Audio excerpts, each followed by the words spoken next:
Chapter 81. You are listening at novelfull.audio. Only someone with all the advantages can truly master the collapsing jade. It was destined for him, as he mused. The battle between Shiba Ishin and Kyoboku had moved to Karakura Town. Karakura Town has always been the 13th Division's territory. Sensing the huge spiritual pressure, a stationed Soul Reaper came to investigate, saw Ishin, and approached him, but before he could even ask what was happening, Kyoboku killed him instantly with a hollow flash. In the park, Uehara Shiraha knew that the real puppet master was about to reveal themselves, and sure enough, Ishin noticed the hollow was moving with more flexibility and power and even incorporating hollow techniques into its attacks. He exclaimed, "So you're not just killing Soul Reapers for kicks. You're getting stronger. The more Soul Reapers you devour, the stronger and smarter you become. A monster like you can't just slip past Soul Society's watch. Someone must be covering for you, so who is it?" That he prepared to activate his Bankai. His Zanpakuto, Yenue, is incredibly destructive in Bankai form, but if he's not in top condition, he can't use it. Just then, Ishin felt a chilling murderous intent behind him. Before he could react, a devastating slash hit his back, sending him crashing to the ground. As he fell, he realized, that was a Zanpakuto. A Soul Reaper is protecting this monster. Who's the traitor? Where are they hiding? His senses detected no one but the hollows. A bad feeling washed over him. He felt like he'd walked into a trap. Kyoboku roared like an animal and unleashed a hollow flash at the downed Ishin. Forced to abandon his thoughts, Ishin fought with everything he had, but his injury and inability to use Bankai put him at a disadvantage. High above, Aizen, Tozen, and Jin watched the battle, hidden by cloaks and sound-dampening barriers. To Ishin, they were ghosts. And to them, Ishin and Kyoboku were just lab rats, their lives meaningless to the plan. Aizen had injured Ishin, preventing him from using Bankai and making him easy prey for Kyoboku. Aizen knew Kyoboku's strength. Without Bankai, no ordinary Soul Reaper captain could beat him, so, he only needed to injure Ishin. Even a direct fight would be easy for him. Hidden in his cloak, Aizen watched the deadly fight. Kyoboku, what an interesting experiment. Black armor on the outside, white on the inside, even regular soldiers couldn't handle that much hollowification. I wonder what Captain Shiba will bring us after he hollows out. That he'd been secretly backing Kyoboku's hunts. Kyoboku's potential was amazing. He could devour Soul Reapers to become stronger, and he could hollowify and transfer powers, but he lacked a suitable vessel to host those powers, so Aizen orchestrated Ishin's demise to become that vessel. After all, Ishin wasn't just any captain, he carried the blood of the great noble families. He didn't care about ancient bloodlines, but he thought the noble heritage made him a good test subject. Tozen and Jin remained silent. Neither Ishin nor Aizen suspected that Uehara Shiraha had seen everything. Using his observation haki, he'd clearly seen Aizen's moves, invisibility cloaks, barriers, mirror flower, water moon. None of it worked against his observation haki. Soon, Uehara Shiraha saw an orange-haired girl in a school uniform rushing towards the battlefield. His eyes lit up. There she is. Pure-blood Quincy, Kurosaki Masaki. Ishin, you want a wife. But you'll have to take her name. This girl was Ichigo's mother, one of the last pure-blood Quincy's. The Shiba family's taste for high school girls was hereditary. The whole family were saints. Look at Kurosaki Masaki and Inoue Orihime, both high schoolers, both saints, but Masaki was a real saint. There was no sarcasm intended. Of course, Uehara Shiraha didn't care about saints.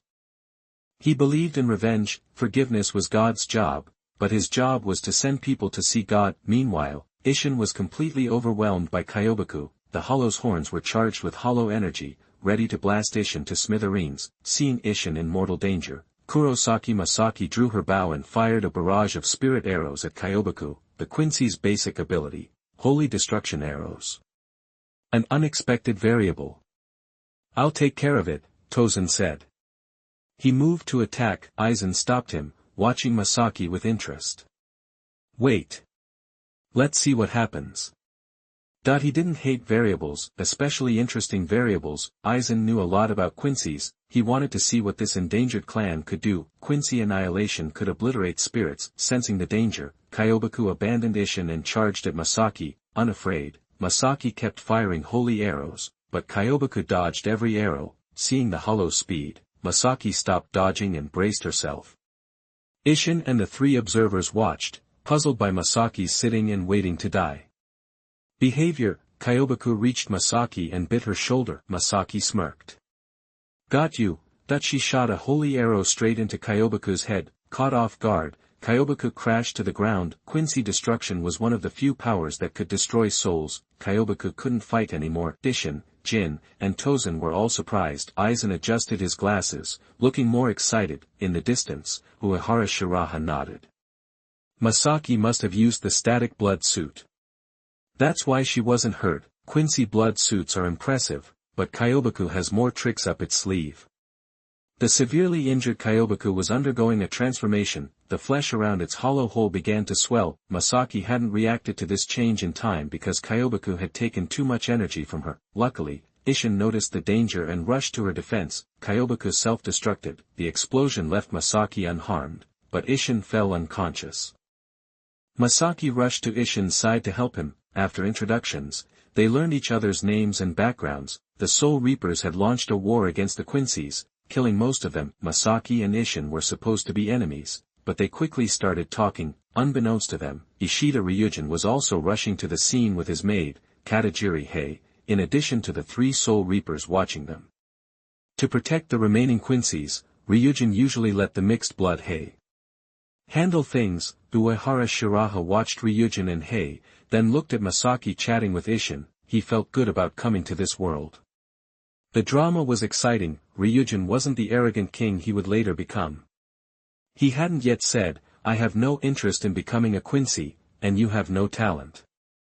Instead, he looked defeated, his hair a bit green. As one of the last pureblood Quincy families, the Ishida had adopted Masaki at a young age to make her a child bride and ensure the continuation of their bloodline. Masaki was Ryujin's fiancée, and now, he could only watch her talking with a Soul Reaper, both saving each other. Hei watched Ryujin with conflicted feelings. She'd always loved Ryujin, but because of her mixed blood, she could only watch from afar. In this complex love triangle, War God under the car and Jeff Chong made an uninvited appearance. Eventually, Hei and Ryujin became a couple. The maid had gotten what she wanted, but Yawatch wasn't human. As he thought this, Isshin and Masaki said goodbye. Seeing the excitement die down, Uehara Shiraha withdrew his observation haki. Suddenly, Aizen frowned. He looked around but didn't see anything. Tozen said, I wanted to use this battle to draw out Hirako and the others and continue our hollowification experiments, but they didn't show up. I thought they'd be interested in a hollow.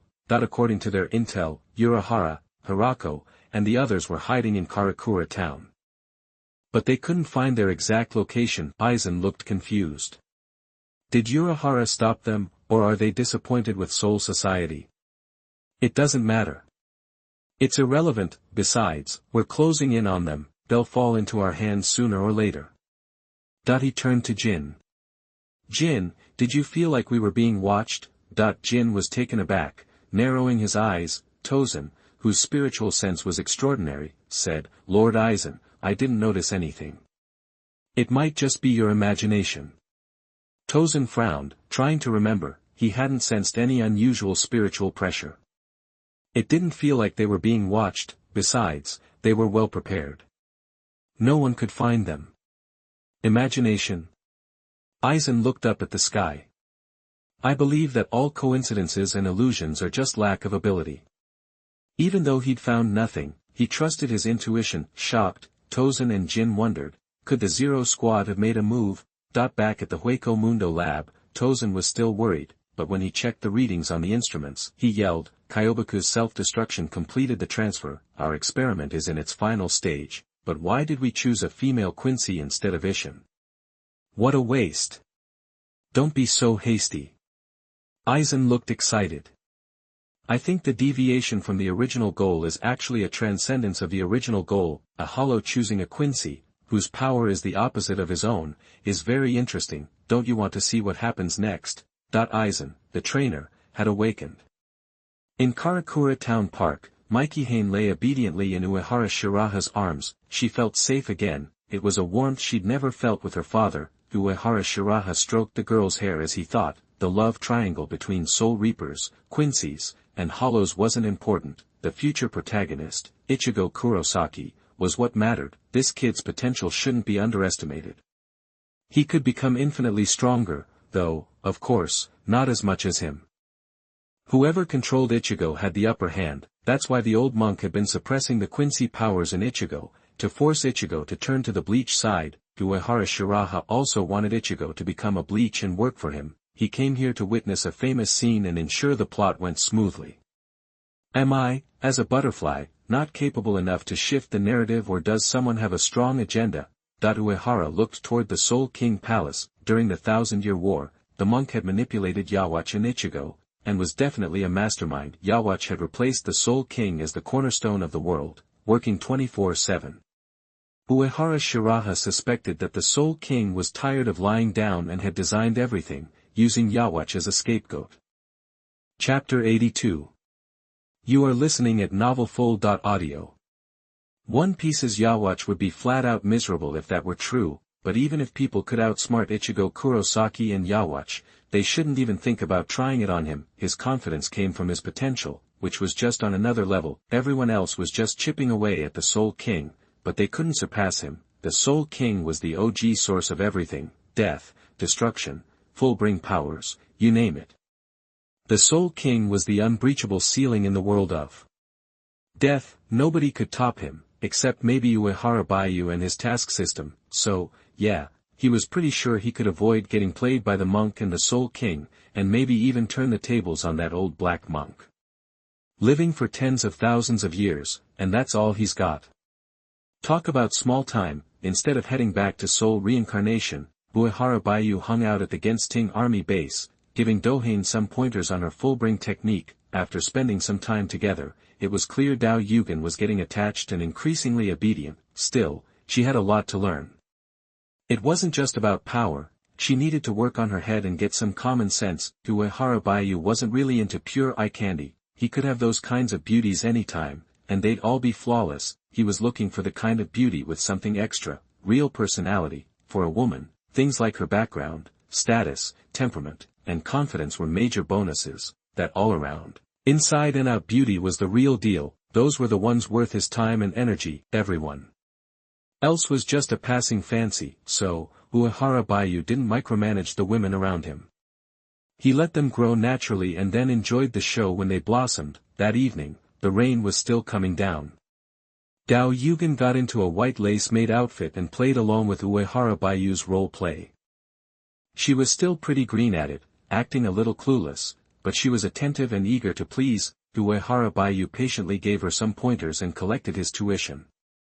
Just as things were getting interesting, he got that familiar tingle and used his observation haki to see what was happening in the distance. The drama he'd been waiting for was finally starting. Over at the Uehara shop in Karakura town, Kisuke Uehara, Isshin Shiba, Ryujin Ishida, and Masaki Kurosaki were all gathered. Masaki Kurosaki was in rough shape. She was lying on a tatami mat, looking like she was in agony and completely out of it. There was a straight-up hole in her chest. This was the incident that led Ryujin Ishida to take Masaki Kurosaki away from the Ishida family. Since the blood of a pure-blooded Quincy couldn't be tainted, Masaki Kurosaki was basically useless to them. Ryujin Ishida couldn't abandon his feelings for Masaki Kurosaki and decided to save her. He ran into Isshin Shiba, who was back in the world.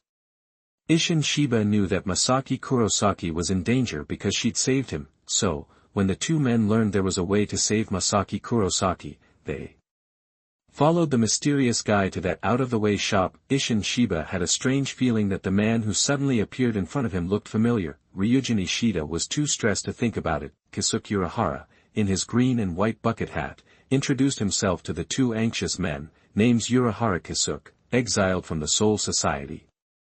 I've been studying this girl's symptoms for a century or so. Being up to date on the Seriidii, he knew Shiba Isshin, and knew that the other party would probably recognize him. However, Uehara Kisuke primarily introduced himself to Ishida Ryujin. It is you. Shiba Isshin's face changed when he heard the name. He'd seen this guy 100 years ago. It was Uehara Kisuke, the former captain of the 12th Division and head of the Research and Development Department. But it had been so long, and the guy was using a Jigai body and wasn't wearing his Shinigami robes or captain's coat, so it didn't click right away. Thinking about the man's crimes that had been made public, he couldn't help but wonder if this was some kind of trap. Ishida Ryujin cut him off and snapped, "Who you are doesn't matter, you said there was a way to save her." Just fix her already. He was kicking himself so hard right then. Why hadn't he stopped Kurosaki Masaki from saving that Soul Reaper? Why hadn't he helped her during the battle? He was completely losing it. Shiba Ishin realized that it didn't matter what Uehara Kisuke was planning, the only thing that mattered was saving the girl. She was in a bad way and couldn't wait, and there weren't any other options. Uehara Kisuke glanced at Kurosaki Masaki, who was struggling, and his green eyes turned serious. Sorry, but I can't fix her. I call it absence, and it's permanent. Once it starts, there's no going back. Without special measures, it'll just get worse. You said you could save her. Ishida Ryujin snapped. Uehara Kisuke explained, I can't fix her, no. But if you just want to save her life and let her live as a human being, there's a way. And what's that? Shiba Ishin asked calmly, remembering that bloody night a century ago. Uehara Kisuke lowered the brim of his hat. Hollowing means hollow power is flowing into another soul. It can break down soul boundaries and increase a soul's potential, but it's an unstable process, and it's dangerous. Souls that lose their boundaries will go out of control, constantly break down, and eventually self-destruct. The hollowing incident 100 years ago forced him out of the Soul Society and clued him into how dangerous Aizen, the Hogyoku, and hollowing actually were. Most spirits want power, so they won't fight hollowing, but hollowing is too dangerous and uncontrollable. Using it on a large scale could mess up the whole world. That kind of tech shouldn't even exist. Back in the shop, Ishida Ryujin hurried to ask, what do we do to save her? What do I need to do? You don't have to do anything. Uehara Kisuke gave Ishida Ryujin a loaded look and kept going. The only way to stop a hollowing soul from self-destructing is to use the opposite force to stabilize the soul boundary. That way, the soul is contained and kept stable.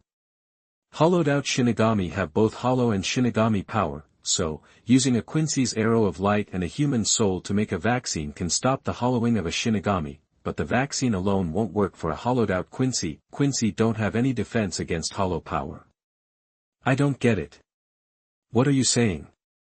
Shiba Ishin asked, trying to follow, but he just couldn't connect the dots. Uehara Kisuke explained patiently, basically, you have to inject the opposite power to save her, and it has to be strong. That power has to stick around, so it can keep her soul from falling apart. Even with that explanation, Shiba Ishin looked completely lost. Ishida Ryujin seemed to get it, and he said in a panic, that's impossible. There has to be another way, right? He looked pale and helpless. He's quick on the uptake, but it's not up to you to decide, is it? Uehara Kisuke sighed, then turned to Shiba Ishin and said seriously, the Quincy's opposite is the Soul Reaper, and the Hollow's opposite is the human. She's part Quincy and part Hollow now, so she needs the power of a Soul Reaper and a human to keep her soul stable. Mr. Shiba, you're going to have to provide the Soul Reaper power to save her. He pulled out some specially prepared spirit bones. These spirit bones represent human power. If Mr. Shiba's spirit enters them, you'll become part human and part Soul Reaper. That's how you save her, but after you enter the spirit body, you'll lose your Soul Reaper powers, you'll live as a normal human, and you might not even see hollows anymore. You won't be free until she dies. She might even pass the hollow power onto future generations, and you'll still need to use your power to suppress it. Even with all of that, you still want to save her. Uehara Kisuke didn't think the captain of the 10th Division would give up his position in the Soul Society just to save a Quincy. That just wasn't like a Soul Reaper. Ishida Ryujin thought, it's all bad for him. How could he say yes? Of course I have to save her. Shiba Ishin said without hesitation, surprising the two men. You're over-explaining. Just tell me what to do. I just have to enter this body, right? Uehara Kisuke was surprised and asked, really? You're not attached to the Soul Society? Shiba Ishin said matter-of-factly, how could I not be? There's a lot I can't give up, but I have to save her, or the future me would hate who I am today. Ishida Ryujin just stared. That Soul Reaper was giving up everything to save a Quincy he barely knew. Ishida had always followed the family rules and made sure the bloodline of the pure-blooded Quincy came first. Personal feelings, benefits, everything else took a back seat. That thinking had put Kurosaki Masaki in this mess. Compared to that god of death, his past beliefs were a joke. Uehara Kisuke and Shiba Ishin teamed up to save the hollowed-out Kurosaki Masaki, with Soul Reaper Captain. Shiba Ishin's power acting as a boundary, Kurosaki Masaki's hollowing stopped and she went back to normal. Of course, she was different now. She wasn't a pure-blooded Quincy anymore, but a hybrid. Uehara Shiraha's observation haki saw everything, and he watched with enjoyment. The 3D version of anime was so exciting. While Shiba Ishin and Kurosaki Masaki were getting to know each other, Ishida Ryujin, who had lost his wife and his faith, walked alone in the rainy night. The young master of the Ishida family was feeling lonely, empty, and cold. But Katajiri Yehue didn't waste the opportunity. She took advantage of Ishida's weak spot and took down the future king with some well-placed words. Back at the Imperial Army base, Uehara Shiraha was getting a massage from Dao Yugen while thinking, "You Long's got connections. This maid is something else. Too bad I don't have a camera right now, or I'd take a picture of the Force King losing it. When he's pretending to be cool in the future, I'd show him that picture. That'd be chef's kiss." While others were fighting and struggling, he was watching the show, living the good life, and still leveling up. He could only say that when it came to enjoying life, perspective, and mentality, those guys were way behind. The next day, after some quality time with Mikey Hane, Uehara Shiraha went out by himself. Since he was in the area, he thought he'd have a chat with the Karakura town prop master. He still had a lot of respect for Uehara Kisuke. As a tool, Uehara Kisuke was top-notch, so, as the client, he was going to swing by and pay his respects. A little later, Uehara Shiraha showed up at a small shop that no one paid attention to. The sign read Uehara Shop. He looked around, but didn't see the arrogant little punk or the little girl who looked easy to mess with. Uehara Kisuke hadn't kidnapped Jinta and Xiaoyu yet. "Uehara Kisuke, your client's here, come and get your guest." Uehara Baiyu felt the barriers around the shop and kicked his way in. He was an experienced investigator and knew how to handle things. He was there to show everyone the power of the door-kicking crew. Inside the shop, the dark-skinned, towering Willing Tasai was gathering spiritual pressure, ready to use a spell. They clearly had an unwelcome guest, so there was no need to be polite, but Uehara Kisuke quickly stopped Willing Tasai, waving his folding fan and smiling like a lucky cat. "Welcome, General Uehara. It's a great honor to have someone like you visit our little shop." He had made a lot of preparations, but it was never enough when it came to Uehara. Even without considering his position, it was unwise to make an enemy out of him, so, Kisuke Uehara decided to play it safe from the jump. Tensai Wooling glared at Kisuke Uehara. Was it really necessary for the former captain of the 12th Division and the former head of the Research and Development Department to act so humble in front of a young Soul Reaper? Manager Uehara had changed. "Wait," he called the Soul Reaper in front of him, "General Uehara." That meant the young Soul Reaper was Uehara Baiyu. Even if he was the commander of the Imperial Army, he had once been a great ghost of the Ghost Dao clan. They were the same, really. Chapter 83. You are listening at novelfull.audio. Then, Willing Tasai bowed and served tea, making sure it was top-notch. Before heading out, he politely said, "Please excuse my poor hospitality." His massive frame moved with the silence of a cat. He remembered, with chilling clarity, the dread this man had inspired a century ago. While they were helpless against Aizen, this man had Aizen cornered. Thus, the once majestic demon had humbled himself. Uehara Baiyu, ignoring the antics of the two jokers, surveyed the shop's interior with a smile. Not bad at all. Leave it to Uehara Kisuke and a former great demon master to pull off a forbidden technique like this. He immediately recognized the spatial barrier within the shop, a clear attempt to contain him. It screamed target. This barrier was intricate, laced with subtle tricks, clearly, a collaborative effort by Uehara Kisuke, Willing Tasai, and Arishida. Only Aizen had ever received this level of attention. An honor, perhaps. He could see straight through Aikido. Uehara Kisuke was taken aback by Uehara Baiyu's remark. He thought his investigations had given him a good read on Uehara Baiyu. Turns out, he was way off. Uehara Baiyu's Zanken and Kido were clearly first-rate. The guy was a walking Swiss Army knife, as versatile as Aizen, but his intellect and Zanpakuto's abilities made him even more dangerous. Though a storm raged within, Uehara Kisuke maintained a calm facade, chuckling, "My skills are hardly a match for yours, Mr. Uehara. Please forgive my amateur attempts. Uehara Baiyu didn't press the issue. He knew Uehara Kisuke was like Batman, a mastermind who relied on skills and brains to win, always with a contingency plan. He even had safeguards against his own teammates. Uehara Baiyu wasn't worried about being targeted. He had an arsenal of trump cards they couldn't even dream of, and their feeble attempts to contain him were laughable. Dan Kong, a Zanpakuto that bends space, rendered their barrier useless. The Mind Stone, one of the Infinity Stones, offered unmatched power. Uehara Kisuke couldn't touch him even if he tried, so he simply said, "You've got some tricks up your sleeve. Ordinary folks can't handle holification." Uehara Kisuke's face clouded over at the reminder of recent events. He replied modestly, "Practice makes perfect. I've been studying holification for a century, after all." But in his mind, he thought, he's got his finger on everything. Nothing in Tenkuza town escaped his notice, but how? Keto, barriers, some secret technology.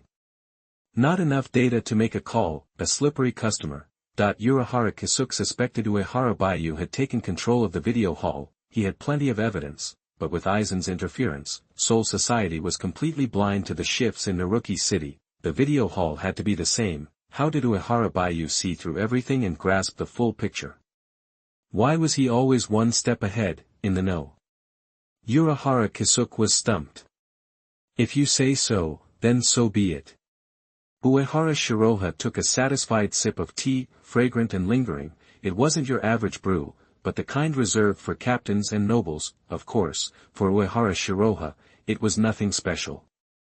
He could have it every day, but for a fugitive like Uehara Kisuke, it was a rare treat, something to savor sparingly. A big shot like you shouldn't be concerned about the mundane.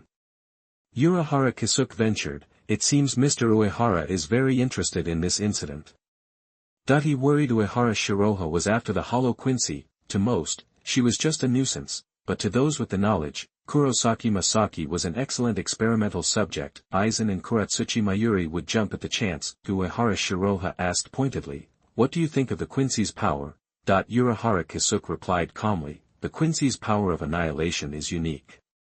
They can obliterate the soul directly.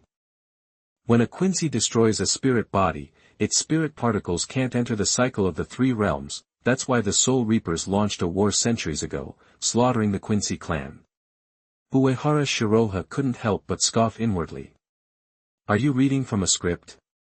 The hollowified Soul Reapers needed the Quincy's power to create vaccines. Uehara Kisuke's presence in Karakura town was likely due to a pure-blooded Quincy family living there. Maybe this Dora-A had obtained Quincy powers from the Ishida family to stabilize Hirako Mako and the others. Uehara Shiraha didn't believe Uehara Kisuke was just making vaccines. He was certainly studying the Quincy's powers, and he must have found something interesting, but the other man was dodging the question, offering a pat answer that revealed his distrust. Without a moment's hesitation, Uehara Kisuke sincerely shared his research. "I found the Quincy's power stems from their control over spirit particles. They use spiritual pressure to arm these particles. That's likely the source of their devastating lethality." He could be all smiles and jokes under normal circumstances, but the man before him demanded the utmost respect. Uehara Kisuke couldn't afford to play games. He knew that Uehara Baiyu was a force to be reckoned with. Crossing him was a death sentence. "You're right, but your research barely scratches the surface." Uehara Baiyu hadn't just been sitting around these last few days. His observation hockey and the Mind Stone had revealed Quincy's secrets, like the Soul Reapers, whose power was anchored by Ichibai Hayashub and Otsunemeya. The Quincy were deeply influenced by Yawatch. Nearly every Quincy carried Yawatch's power mark, etched on the soul. These marks unlocked their potential. But they were also ticking time bombs. The activation key and the detonator were in Yawatch's hands. Without that context, Uehara Kisuke couldn't see the latent power within the Quincy soul. After all, Yawatch was buried, his very existence a taboo. Although he couldn't pinpoint what he'd missed, Uehara Kisuke's intuition was sharp. He immediately said, "It seems Mr. Uehara has a particular interest in the Quincy. That's rare. Have I overlooked something?" In his eyes, Uehara Hakuba was untouchable, unknowable, an enigma. The stronger the person, the more they feared him. Though young, he was likely close to Aizen in power. He was undeniably strong, but that wasn't all. he was also unfathomable. To read the exciting novels, go to Falun Novel Network. Uehara Hakuba seemed to act without restraint, with no real goal. People like that usually ended up neutral, or even ostracized, yet this guy managed to mingle with nobles, the Godai 13, Aizen, everyone. He was playing a dangerous game with countless factions. It was an impossible fight, but Uehara Hakuba was winning. That wasn't just strength or intelligence, even Uehara Kisuk couldn't figure it out. He suspected Uehara Baiyu had a power similar to that adult, otherwise, it didn't make sense, so Uehara Kisuk began to re-evaluate the Quincy's power and threat level. Uehara Baiyu knew the seemingly calm Uehara Kisuk was secretly burning the midnight oil, his mind a chaotic mess. That was the beauty of knowing the plot. He had the ultimate informational advantage and could control everything. He was free to sit back, relax, and enjoy the show. Meanwhile, wise men like Uehara Kisuk and Aizen, with their myriad schemes, were driving themselves crazy. Aizen, at least, was gifted. He spent his days plotting and still had a full head of hair. He must be a hair gel hand and skilled in beauty and hairdressing. Lost in thought, Uehara Hakuha changed the subject. Speaking of which, I owe you thanks for the goods you supplied. That gear was a real lifesaver. Though Uehara Kisuk was desperate to learn Uehara Hakuha's true feelings about the Quincy, he had to change the subject since the other man wouldn't budge. Following his lead, he said, with your skills, Mr. Uehara, you could dominate without that stuff. The information was the valuable part. Without it, we'd still be blind to Aizen's mirror flower, water moon. In the cluttered shop, Uehara Shiraha was relaxed and collected, the picture of composure. Uehara Kisuk, on the other hand, was cautious and scheming. The contrast was stark. But Uehara Kisuk was Uehara Kisuk. He soon realized he couldn't stay passive. He changed the subject. That black hollow is a forbidden existence, embodying the power of taboo. Now that Aizen's research has gone so far, he's close to success. If he masters perfect hollowification and surpasses the limits of a soul reaper, things will get ugly.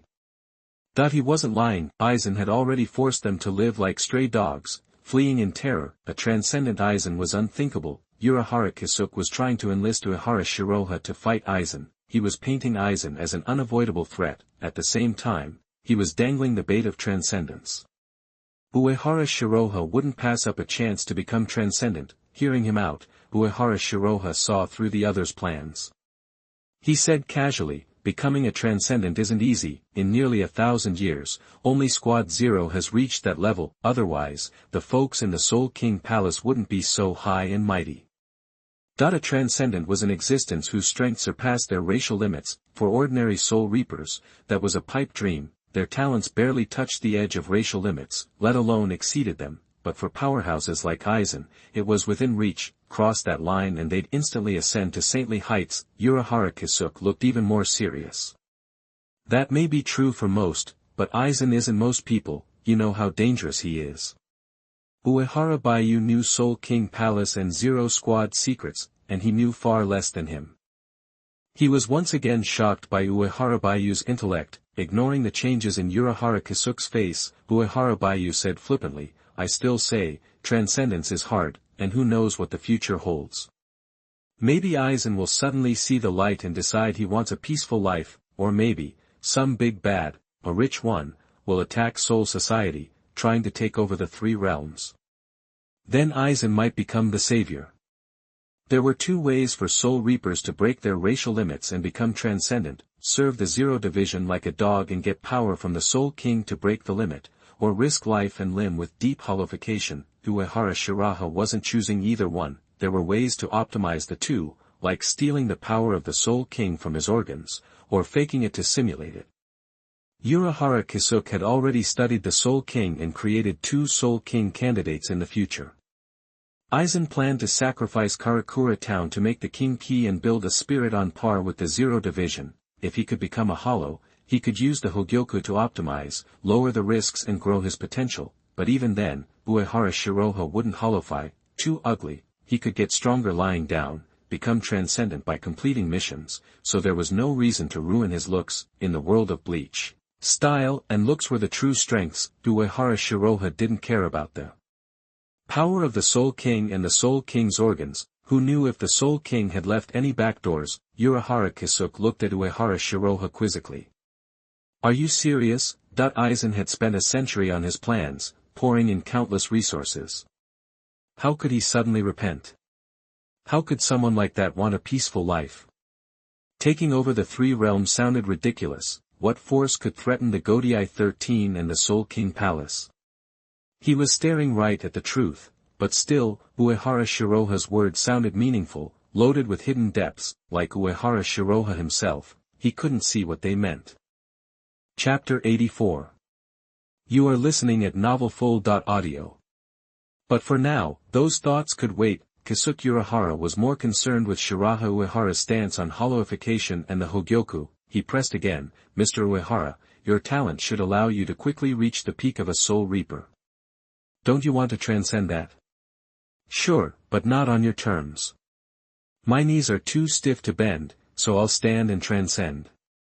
Shiraha Uehara knew Uehara was trying to stir the pot. The guy was trying to peek into his mind and set him against Aizen. Uehara's eyes narrowed. This wasn't what he expected. It seemed Uehara Shiraha had no clue about the Hogyoku. Did he not want to transcend? Or did he have another way? Uehara was stumped again. His brain usually worked fine, but Uehara Shiraha kept throwing him curveballs. As soon as Uehara left, Tensai Tsukabashi, his former lieutenant, practically zipped out, moving faster than his size suggested. He watched the direction Uehara went inside. These young guys are something else. That commander-in-chief is as dangerous as any of those monsters from 1,000 years ago. He turned to Uehara, looking puzzled. Why the long face? Feeling the heat. He hadn't caught all the nuances of their tactical back and forth, but he figured Uehara must have seen something to look so grim. Feeling the heat? More like being squeezed between Aizen and Uehara Shiraha. Uehara threw his hands up. Now I get what Yoruchi meant. He really sees through everything, even what we're thinking. But his own strength and plans? Total fog. Can't see a thing, not a damn thing.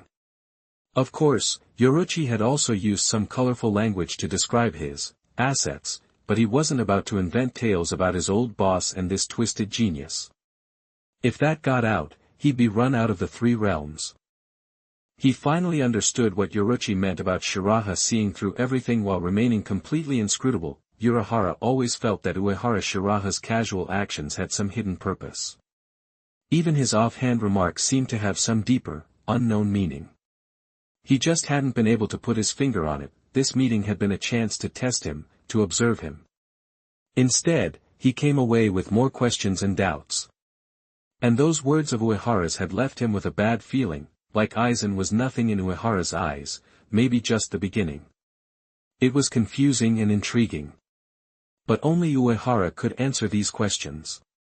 And now he was gone, leaving them unanswered.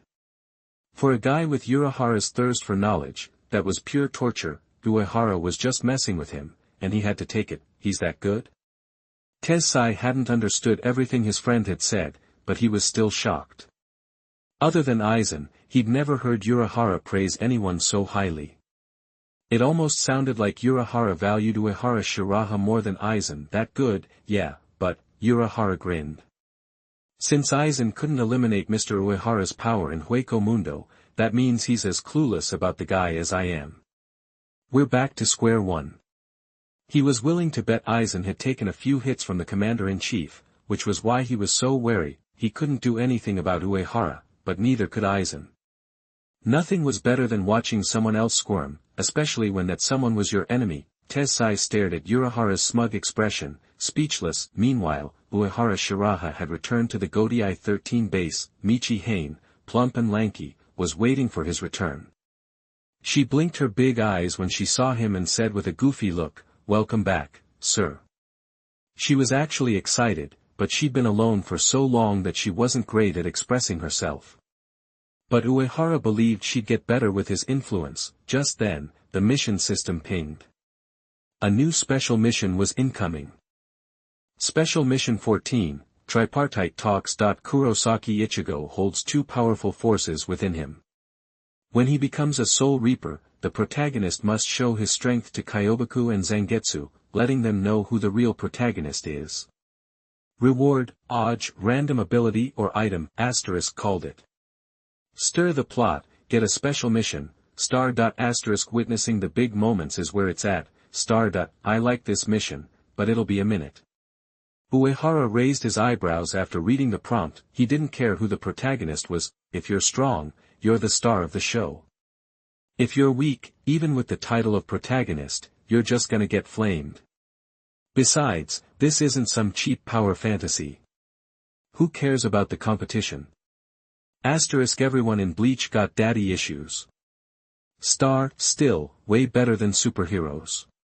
At least they ain't on the streets. Uehara had always been curious just how many sets of parents the Justice League and Avengers could gather. Probably not many. He was focused on the reward. As long as he had the strength, he could do whatever he wanted. Who cared about being the main character? Those power fantasy leads might not even be as happy as him. Fighting and grinding all the time. That ain't life. Shaking his head, Uehara started figuring out how to complete the mission. It wasn't just long-term, it had high requirements for his skills and strength. Ichigo Kurosaki might be a newbie Soul Reaper, but his Soul Reaper, Hollow, and Quincy powers were crazy strong, almost cheating. From the start, his initial release was captain level. And Uehara knew Ichigo was fighting with fragments of his power before getting Zangetsu. It was like just messing around. To suppress the power within him, he couldn't be weak himself, and the Mind Stone was key. This special mission was made for him, and it wasn't too difficult. He was strong enough, and he had the Mind Stone as backup. Uehara wanted to take some time to fully control the Mind Stone anyway. As for stats, his Millennium Captain level Zanken Kisu was just enough. He had some powerful tricks up his sleeve. Even if he was lacking in pure strength, he could still pull off some wins. After all, during the 1,000-year Blood War, everyone was on God mode. Stats and Aizen's spiritual pressure theories were useless. With the Mind Stone, Uehara wasn't afraid of those cheating guards. Plus, this mission would take so long, the reward had to be good. Maybe even something stronger than the Mind Stone. Sky's the limit. Seeing Uehara suddenly get so cheerful, Michi-Hane felt better too. You train hard here. I'll come visit when I have time. Uehara said, patting her head before leaving. Yes, sir. Michi-Hane naturally agreed. She watched him leave in a flash. Then, she looked at the empty base and felt a little lost. For the first time, she realized people really do feel lonely. Through the Imperial Army gate, Uehara returned to the Soul Society. Dressed in white, he stood out among the black Soul Reaper robes. Some Soul Reapers recognized him. They bowed immediately, admiration and excitement on their faces. Even the barbarians of the 11th Division were no exception. Arrogant and unruly as they were like well-behaved cats around Uehara. Uehara ignored them and continued on his way. Soon, he arrived at the Imperial Army office and saw the ice sculpture he'd made at the door. Sensing his spiritual pressure, Nanao Ise ran out to greet him. Welcome back, Commander. That she held a thick book, her lips slightly raised, unable to hide her joy. She was always serious at work and even wanted to sing sometimes. Uehara knew Nanao got worried every time he left and looked forward to his return. He nodded, saying nothing. Commander, do you want to rest? Nanao's warm eyes were full of concern, like a wife seeing her husband home from work. Nah, I'm just walking. How could I be tired? Uehara looked at the ice sculpture and said, did the 11th Division Soul Reapers see this thing? What did they say? Did he run off in shame? That the ice sculpture was of a sturdy, 2-meter-tall man with a ferocious face, a murderous look, and hair like porcupine quills. The beast was Kenpachi Zaraki, captain of the 11th Division. The reason it was there was because Kenpachi was annoying. He challenged Uehara and wanted to fight all the time. Honestly, the pre-release Kenpachi wasn't worth looking at. At first, he was a good training partner. But now that Shiraha Uehara's swordsmanship was god tier, the beast didn't even qualify as a practice dummy. Unless Kenpachi fully released his Zanpakuto, Uehara wouldn't feel any pressure. So, he froze him every time they met. A few days ago, Uehara got a task related to carving, so he just made this ice sculpture. It was a reminder for Kenpachi to stop being stubborn and go find someone else to play with. It was like a scarecrow in a rice field. No, Captain Zaraki loves it. Says it's totally his style. Nanao snickered. Uehara took another look at the sculpture and shrugged. Yeah, it's got his vibe. Too artistic. My bad. After chatting, they went to the office. After handling some paperwork, they started their master-disciple time. Nanao's face was flushed and shy, with a glimmer in her eyes. She was beautiful, both innocent and enticing, and hard to resist. She was soft and beautiful, like fresh bread, sweet and delicious. Uehara was in a good mood, looking at the beauty he'd raised for so long. So, the night was warm and intimate. That night, the girl came of age. 20 years flew by. In the Gotei 13's #1 training ground, Uehara Shiraha was mentoring Momo Hinamori and Rukia Kuchiki. The girls had lost their childishness and become mature and strong. After all, a soul reapers. Spiritual pressure increased with age. Compared to 10 years ago, their spiritual pressure had jumped. Momo was now the lieutenant of the 5th Division. With her beauty and temperament, she was popular in the Gotei 13. Her strength had also increased. While Rukia wasn't as popular, she spent more time training and her skills improved. Of course, without Uehara Shiraha's training and support, they wouldn't have improved so fast. Both Momo and Rukia knew this. They admired, respected, and were attached to Uehara Shiraha. In a good mood, Uehara gave the girls extra lessons and some special tips. He looked at them with a smile. Hinamori, Rukia, show your teacher how you've grown. Then, he released some spiritual pressure. Momo and Rukia's expressions changed immediately, like they were facing a great enemy. They gripped their Zanpakuto. Uehara had always focused on training them to withstand spiritual pressure and dangerous situations. Facing a strong enemy, if you can't handle their spiritual pressure, your strength is worthless. Even if you barely hang on, you'll be under pressure, your movements will be clumsy, and your energy will drain fast. This training was crucial. Besides, in the Soul Society, only Uehara had the Mind Stone and the Horse Talisman to conduct this training. The former boosted their willpower, and the latter made sure they didn't get hurt. He also used observation haki to watch their conditions, making sure the pressure was strong but not crushing. He didn't want them to challenge higher-level enemies, but only hoped they could defend themselves against strong ones. If they couldn't win, they should run. Easy as that. Both girls were worth his effort. Teacher's power is even more terrifying. Rukia sensed that Uehara's spiritual pressure was heavier and scarier than before. Momo also felt a sense of fear, breathing rapidly, like huge rocks were crushing her. They felt like they were at the bottom of the ocean, unable to move. Chapter 85. You are listening at novelfull.audio. But hey, tough teachers make top-notch students, right? Thanks to Uehara Shiraha's hardcore training, both Hinamori Momo and Rukia have got willpower and action down cold. They wouldn't dare disobey him and they remember everything he's taught them. So, when things get hairy, their instincts kick in and they make the right call, no hesitation. Bloom, Tobium.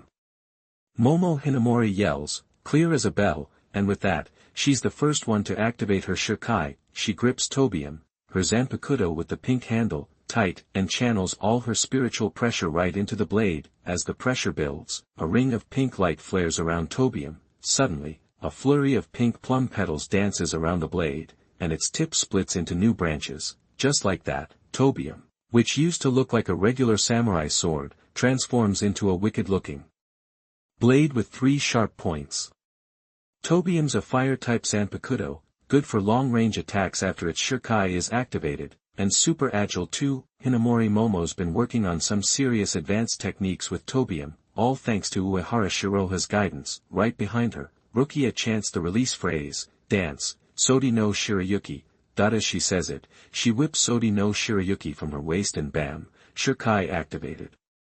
A wave of spiritual pressure explodes outward, the air turns to ice, and white light and snowflakes cascade from the blade. In a heartbeat, the sword in her hand becomes Sodi no Shirayuki, a dazzling snow-white Zanpakuto. A long white ribbon is tied to the end of the handle, swirling in the air. The temperature around Rukia drops fast, like flipping a switch, and a faint white light shimmers on the blade and its tip, with their Shikais activated, Hinamori Momo and Rukia's spiritual pressure gets a major boost.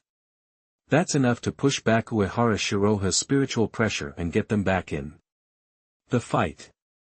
Uehara Shiraha just takes a look at his two apprentices locking eyes with him, and instead of panicking, he admires their Zanpakuto. Plum blossoms and snow, what a killer combo. Couldn't ask for a prettier sight this time of year, that he could handle them in a heartbeat, even if they had their Bankai unlocked, but hey, a couple of beautiful women wielding gorgeous Zanpakuto. That's a view he can get behind. Sodi no Shirayuki, the most stunning Zanpakuto out there, definitely lives up to the hype. Hinamori Momo and Rukia glance at each other when they see Uehara Shirayuki isn't even breaking a sweat, and then they unload an ice and fire attack right at him. The two girls are going through a rebellious phase and they're coming at him hard in this training session. Momo Hinamori whips Tobium around and sends a fiery, explosive red blast straight at Uehara Shirayuki. Kuchiki Rukia, without missing a beat, is already right in front of Uehara Shirayuki, activating Sodi no Shirayuki's special ability, Hatsudan Uebai. All of a sudden, a white halo appears right where Uehara Bayu is standing. Look closer and you'll see the halo is actually made of supercooled ice. The frost on the ground reflects the light, creating that glowing white effect. So, at the same time the fireball hits, a white icicle shoots straight up into the sky, trapping Uehara Bayu inside. Fire and ice, working together perfectly, quick and deadly. Good eye, and some seriously smooth teamwork. Uehara Bayu's loving the way these two are throwing down. When you're up against someone stronger, you gotta use everything you've got. No point holding back. At the very least, you can't lose the intimidation game. Otherwise, you're going to die without a grave. Even as he says it, the fireballs and icicles close in on him, but Uehara Bayu just flicks his sword, real casual. Nothing flashy or powerful about it. Just a regular Soul Reaper taking a swing. One quick flash of the blade is all it takes. The fireball from Fame shatters and disappears, and the soaring icicles crumble to pieces. After that simple cut, Uehara Bayu admires the falling ice crystals, acting like the attacks were no big deal. It just cut through an invisible flame. What kind of sword work is that? Hinamori Momo is completely stumped. Rukia is amazed. So that's how you stop my Uebai. Figures, it's Mr. Uehara. That the two of them are a little freaked out after seeing their strongest attack shut down so easily. It's a trick they've spent forever perfecting. They thought for sure they could catch their teacher off guard, but nope. Still, Hinamori Momo and Kuchiki Rukia aren't giving up. They might be bummed, but they aren't slowing down. That's all thanks to Uehara Bayu's training. These two were already strong-willed and bounced back from anything, but with Uehara Bayu's guidance, they've become tactical geniuses with a ton of patience. Hinamori Momo sticks with long-range attacks, waving her right hand. Red Flame Cannon, number 31. Binding Spell, number 26, Bent Light. Under the cover of hiding her presence and her spiritual pressure, the Red Flame Cannon hides its course, making it nearly impossible to spot the landing zone. While that's going on, Rukia keeps slashing with Sodi no Shirayuki, trying to keep Uehara Shirayuki on his toes. Kido combos. Not bad. Uehara Bayu knows Hinamori Momo has a real knack for Kido. Too bad it won't work on him. Even without his observation haki, he can feel that attack coming thanks to his crazy good spiritual and spatial awareness. He could dodge it, easy. Then again, why bother? Momo Hinamori's Kido and Rukia's slashes are nothing to him, barely a tickle. Hakuba Uehara is just having fun with this fight. If he went all out, Rukia and Momo Hinamori wouldn't even get a chance to breathe. That last slash, he held back a ton. If he hadn't, he would have taken down the girls along with their attacks. His skills with a blade have finally reached the point where he can break down anything with a single strike. Uehara Bayu decides to go back and forth for a few rounds with Hinamori Momo and Rukia to show respect for their joint assault. After a few moves, he still looks as cool as a cucumber. His two apprentices are panting, running on fumes.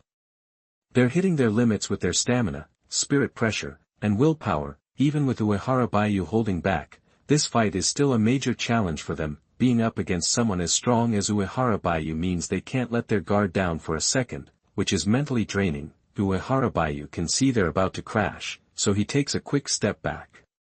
Alright, that's enough for today. You didn't even move, teacher. Momo Hinamori says, blinking her big brown eyes, looking less than thrilled with her performance. She and Rukia gave it their all, and they couldn't even make their teacher budge. It's pretty embarrassing. Rukia, standing next to her, nods, a serious expression on her face. Momo Hinamori is rocking pigtails right now and they are seriously cute, even though she's the lieutenant of the 5th division. She decided to skip the bun hairstyle like in the original series to look adult. Momo Hinamori still likes to wear pigtails like she did back in her student days, mostly because Shiraha Uehara said he liked the look. Because Shiraha Uehara stepped in, Momo Hinamori agrees with most of Aizen's worldview, but she just likes his ideas. She doesn't worship him like a maniac. The only person she actually respects and admires is Shiraha Uehara. Rukia's in a similar boat. Compared to before, she's blossomed. She used to be quiet and withdrawn. Only when she's around Uehara Shiraha can she actually open up and be a little more carefree. She still can't shake what happened to Shiba Kaien. She's convinced his death was her fault because she wasn't strong enough. However, because Uehara Shiraha means so much to her, she hasn't become a walking shell like in the original story. Uehara Shiraha thinks Yukitake Jushiro should take most of the blame. He watched his lieutenant die right in front of him, and the other ended up a complete shut-in. Captain Yukitake couldn't save Shiba Kaien or heal Rukia's broken heart. He couldn't save Jinjo Kugo way back when. Aisashir is the only thing he's got going for him. After listening to Hinamori Momo's words, Uehara Shiraha nods and says, to read the exciting novels, go to Falun Novel Network. I thought you guys did great and I was gonna give you a reward, but if you think you need to step it up, I'll change that reward to a punishment. Who wants to go first? No way. Hinamori Momo's face is beet red, and she protects her, but as she says, punish Rukia, she's into that kind of thing. Like you don't like it? Rukia shoots back, because her rep is on the line, and with that, the two start airing each other's dirty laundry. Those best friends just turned on each other. Exhibit A of Fake Friends. Uehara Shiraha smirks. Stop fighting, I've got enough for everyone, one for each. Point 2 quick smack sounds later, the two girls are crying, covering their butts, faces flushed, eyes welling up, looking like total pushovers. Uehara Shiraha nods approvingly. Alright, they're coming along great and growing up nice and healthy.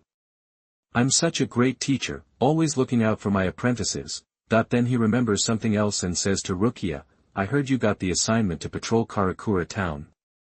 I won't let you down, teacher, Rukia promises, trying to ignore the tingling sensation spreading through her body. Uehara Shiraha looks at Rukia, and then at Hinamori Momo, who's blushing like crazy next to her.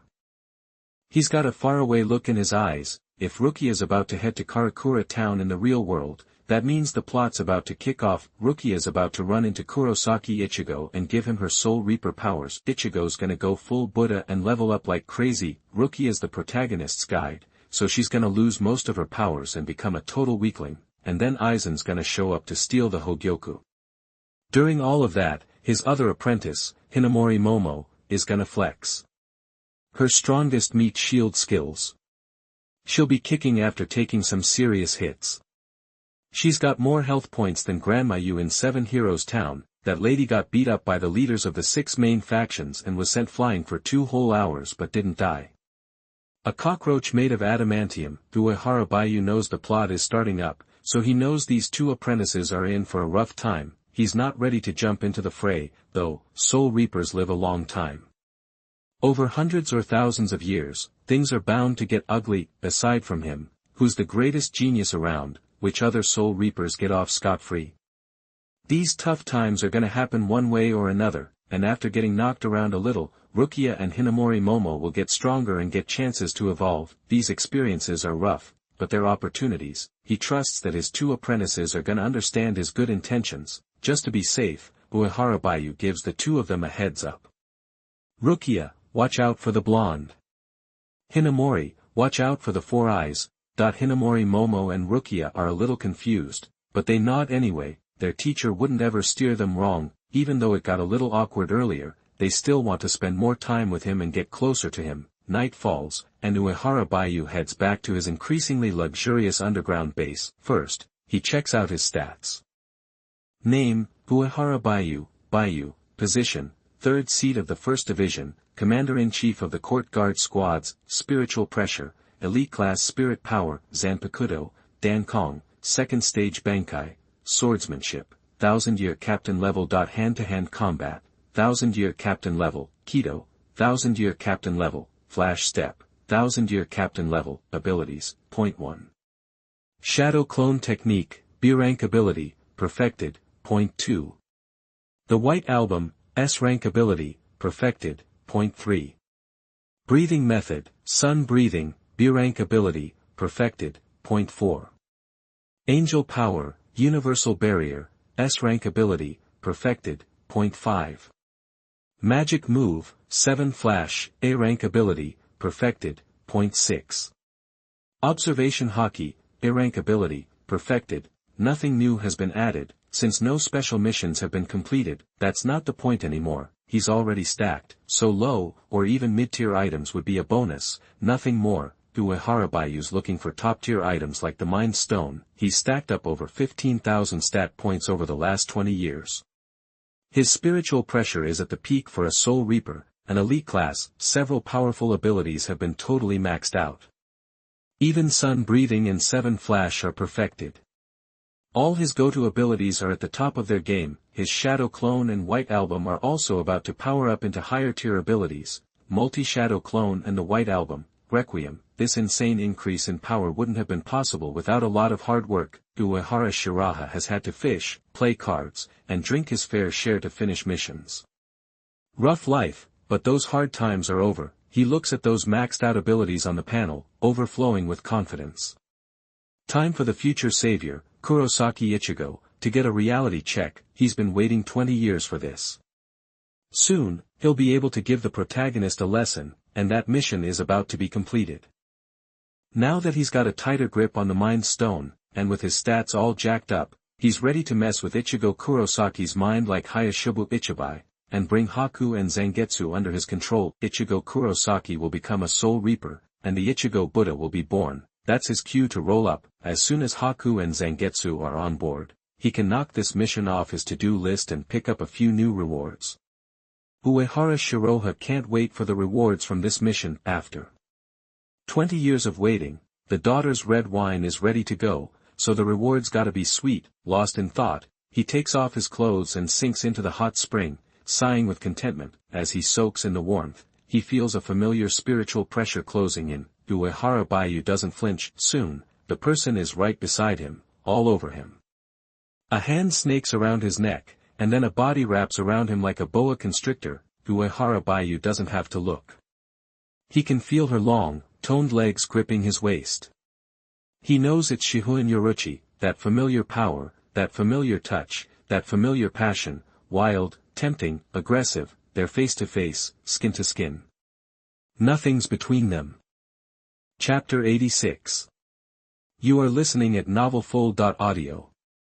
With a triumphant laugh, Yoruchi Shihoin tightened her grip on Bayu Uehara. Gotcha.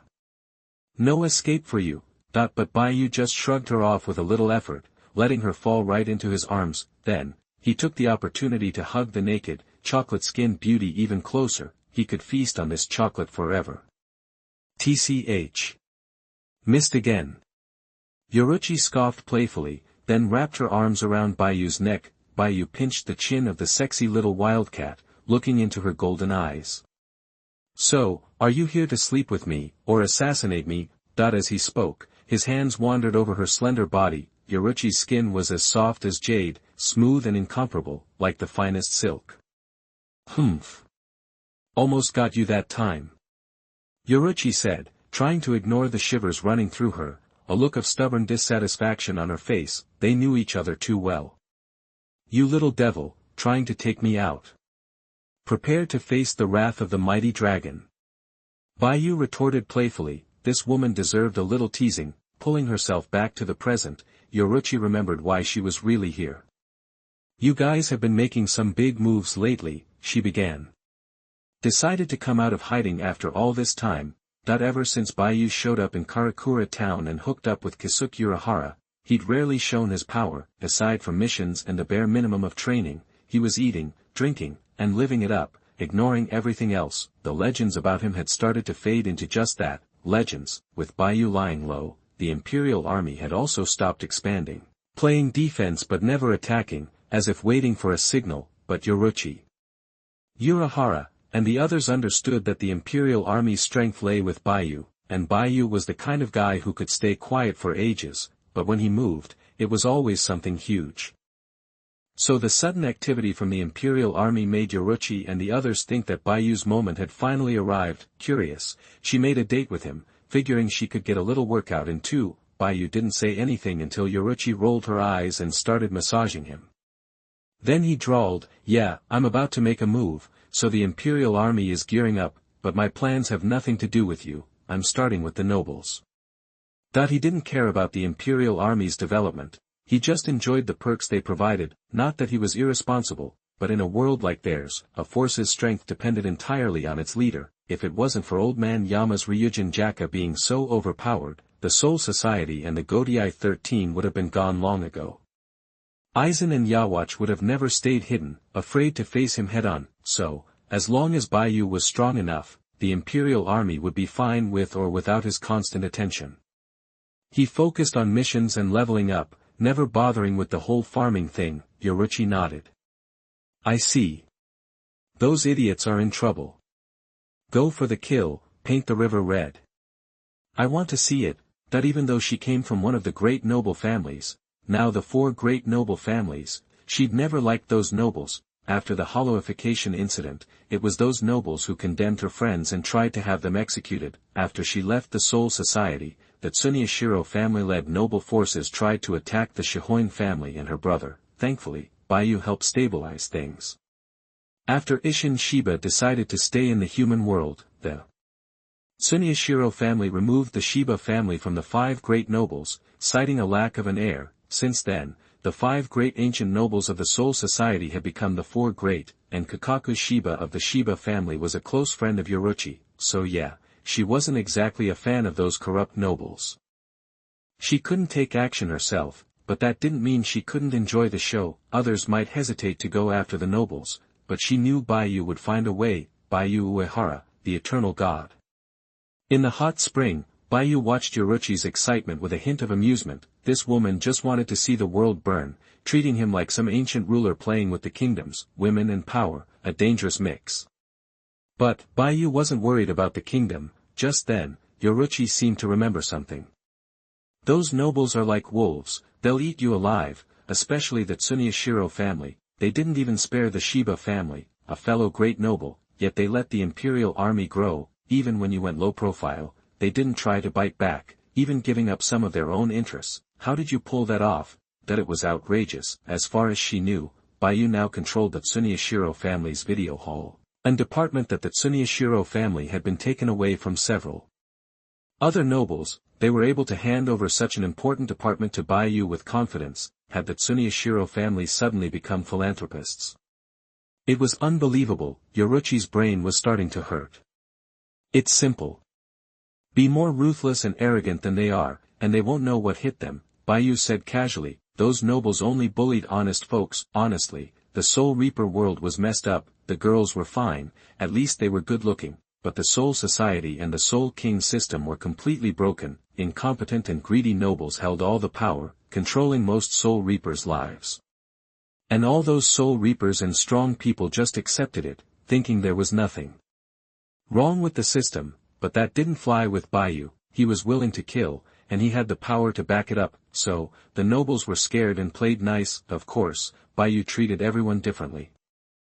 It all depended on his mood. Those he liked could stay, those he didn't would die. That's why the noble Yoruchi Shihoin was as well-behaved and lovely as a kitten around him. Tokunada Tsunyashiro, the future villain boss, was still working for him at his own expense. 3 days later, in front of the Invisible Empire's Grand Palace, a technician ran over and respectfully handed Hashwalth a document. Hashwalth took it, said nothing, and dismissed the other with a look. Not long ago, Yawatch had woken from his slumber. In a short time, the king of the Quincy's, who had regained his heartbeat after 900 years, had begun to rebuild his power and formulate battle plans, but Yawatch hadn't fully recovered yet, so he needed to hibernate periodically. Hashwalth knew this and remained loyal. After the technician left, he opened the report and his eyes narrowed.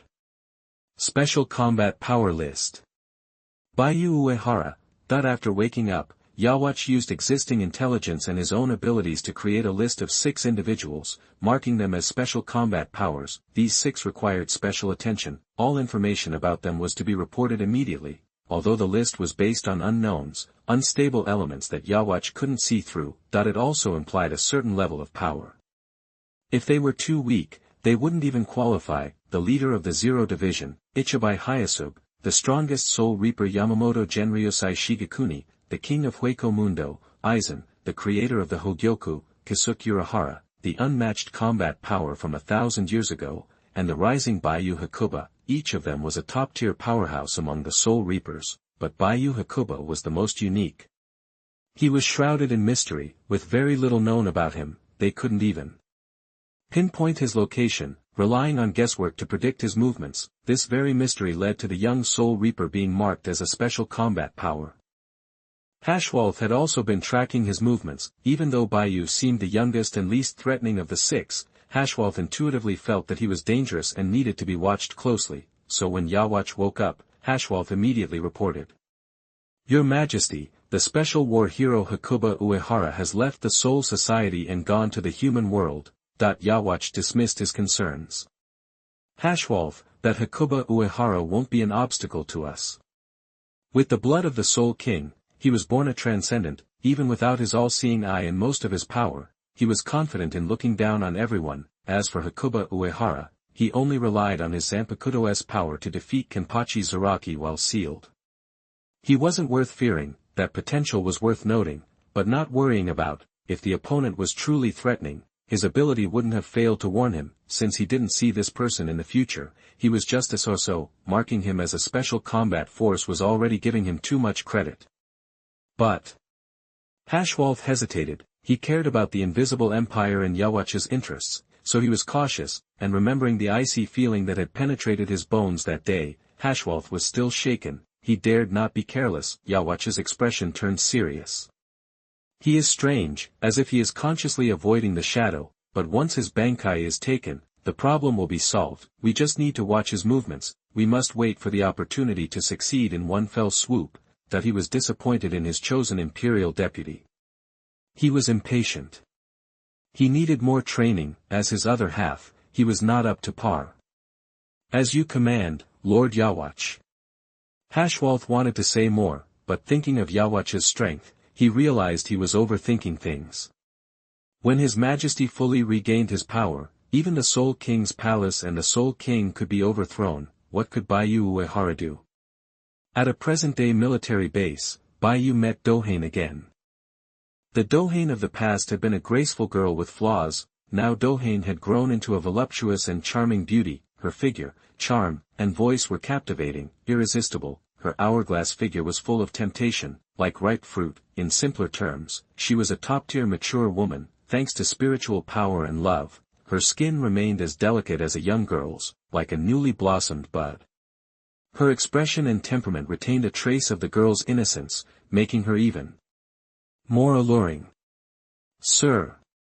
The smooth and charming Dohane blinked her expressive eyes, her gaze full of emotion. The girl from 20 years ago had empty, emotionless eyes. The girl who met Baiyu gradually found hope and light. Baiyu embraced her hot and graceful body. This plump and juicy beauty was irresistible, a pure delight, rich but not cloying, gorgeous but not gaudy. After a lingering moment, Baiyu remembered why he was here. Continue to infiltrate Jinjo Kugo's Skyushin organization, but don't get too close to the Foolbringers. Framed by the Tsunyashiro family, Jinjo Kugo had lost his position as substitute Soul Reaper and become a wanted criminal in the Soul Society. He then gathered Foolbringers to form Skyushin.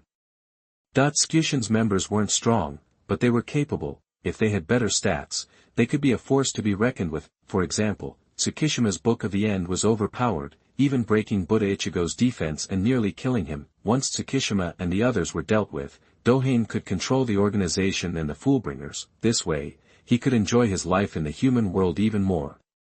His original intention for the Imperial Army wasn't world peace, but personal comfort. Yes, sir. I will pleasure you in a while. Dohane's blush hadn't faded. She looked at Baiyu with adoring eyes. To her, Baiyu was the only light in the world, her only anchor. Knowing him had given her things to enjoy and a reason to live. It had made her whole. Now she was a living person, not a doll. She was like a vine clinging to a tree, her heart set on pleasing Baiyu. She was willing to give everything for him. As he enjoyed Dohein's service, Baiyu used his observation haki to sense Kurosaki Ichigo. He knew the protagonist attracted trouble, and many were watching the situation, but he only wanted to complete the special task. With no intention of interfering with the larger game, Baiyu didn't need to overthink or risk his life. With enough time, he would become invincible. Then, he could have everything he wanted and do whatever he pleased. Chapter 87. You are listening at novelfull.audio. Under the circumstances, Uehara Baiyu figured he'd just kick back, enjoy the ride, and wait for his inevitable moment to shine. If he could snag a cheap win along the way, even better, and if he got bored, well, watching a legendary scene unfold was always good entertainment. Meanwhile, Ichigo Kurosaki was lying on his bed, replaying the day's events in his head. Ever since he was a little kid, he'd been able to see ghosts, things normal people couldn't perceive. Lately, these ghosts had become clearer, more persistent, a sign his abilities were only getting stronger, but to him, it was no big deal, didn't make him feel special or anything, except, today's ghost was different. This thing was huge, like a cockroach blown up to massive proportions, weird, creepy, and kinda gross. It was also destructive and aggressive, radiating this terrifying aura, and the dude was wearing this freaky white mask. Regular folks couldn't see it, couldn't hear its blood-curdling cries, which made it even more dangerous. Ichigo had never seen anything like this monster before. What was it? And why was it chasing that little girl ghost? Who was the girl who showed up at the last second? Lost in thought, he suddenly heard his window creak open and saw a black butterfly flutter in. Right behind it was a girl with this weird, onion-shaped haircut. She had short black hair and was wearing a black robe-like outfit, with a long sword hanging at her hip. Ichigo stared at the black-haired girl dressed like an old-school samurai, totally confused. Who was this chick? What was she doing? The girl was stone-faced, staring off in some random direction with a killer look. She was acting like he, a living, breathing person, wasn't even there. Then, like she'd finally sensed something, she muttered, "It's close, real close.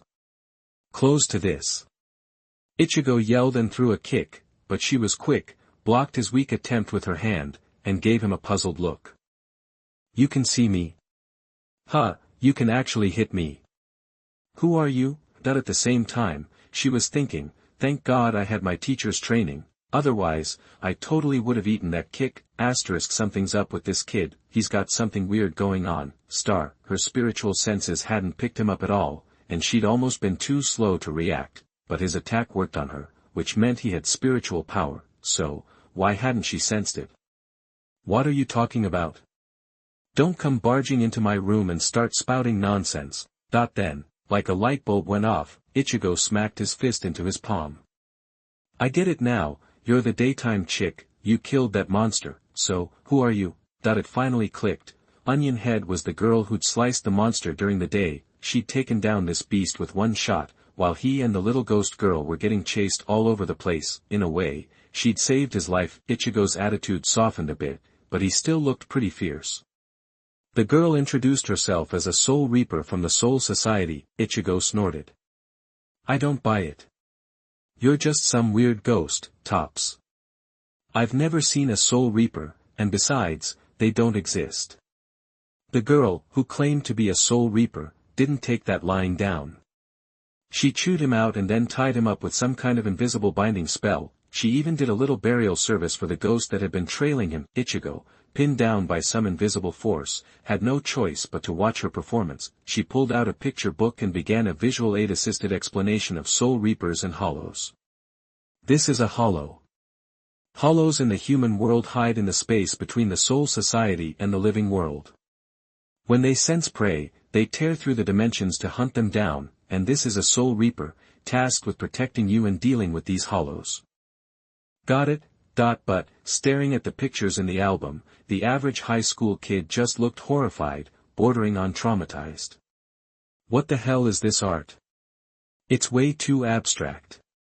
Did the gym teacher teach you how to paint? How am I supposed to understand this?"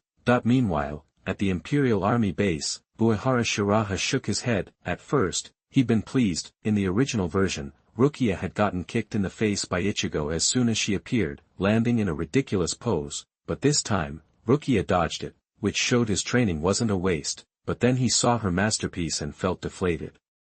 As a widely respected Soul Society artist, he felt his apprentice's skills had gone past the current era's appreciation level. He wanted to kick Rukia out of the sect. Michi Hain, next to him, looked at Uehara Shiraha with satisfaction, and attentively fed him cut fruit. Uehara Shiraha continued to watch the show while enjoying the beauty's meticulous care. The best was yet to come. It was showtime.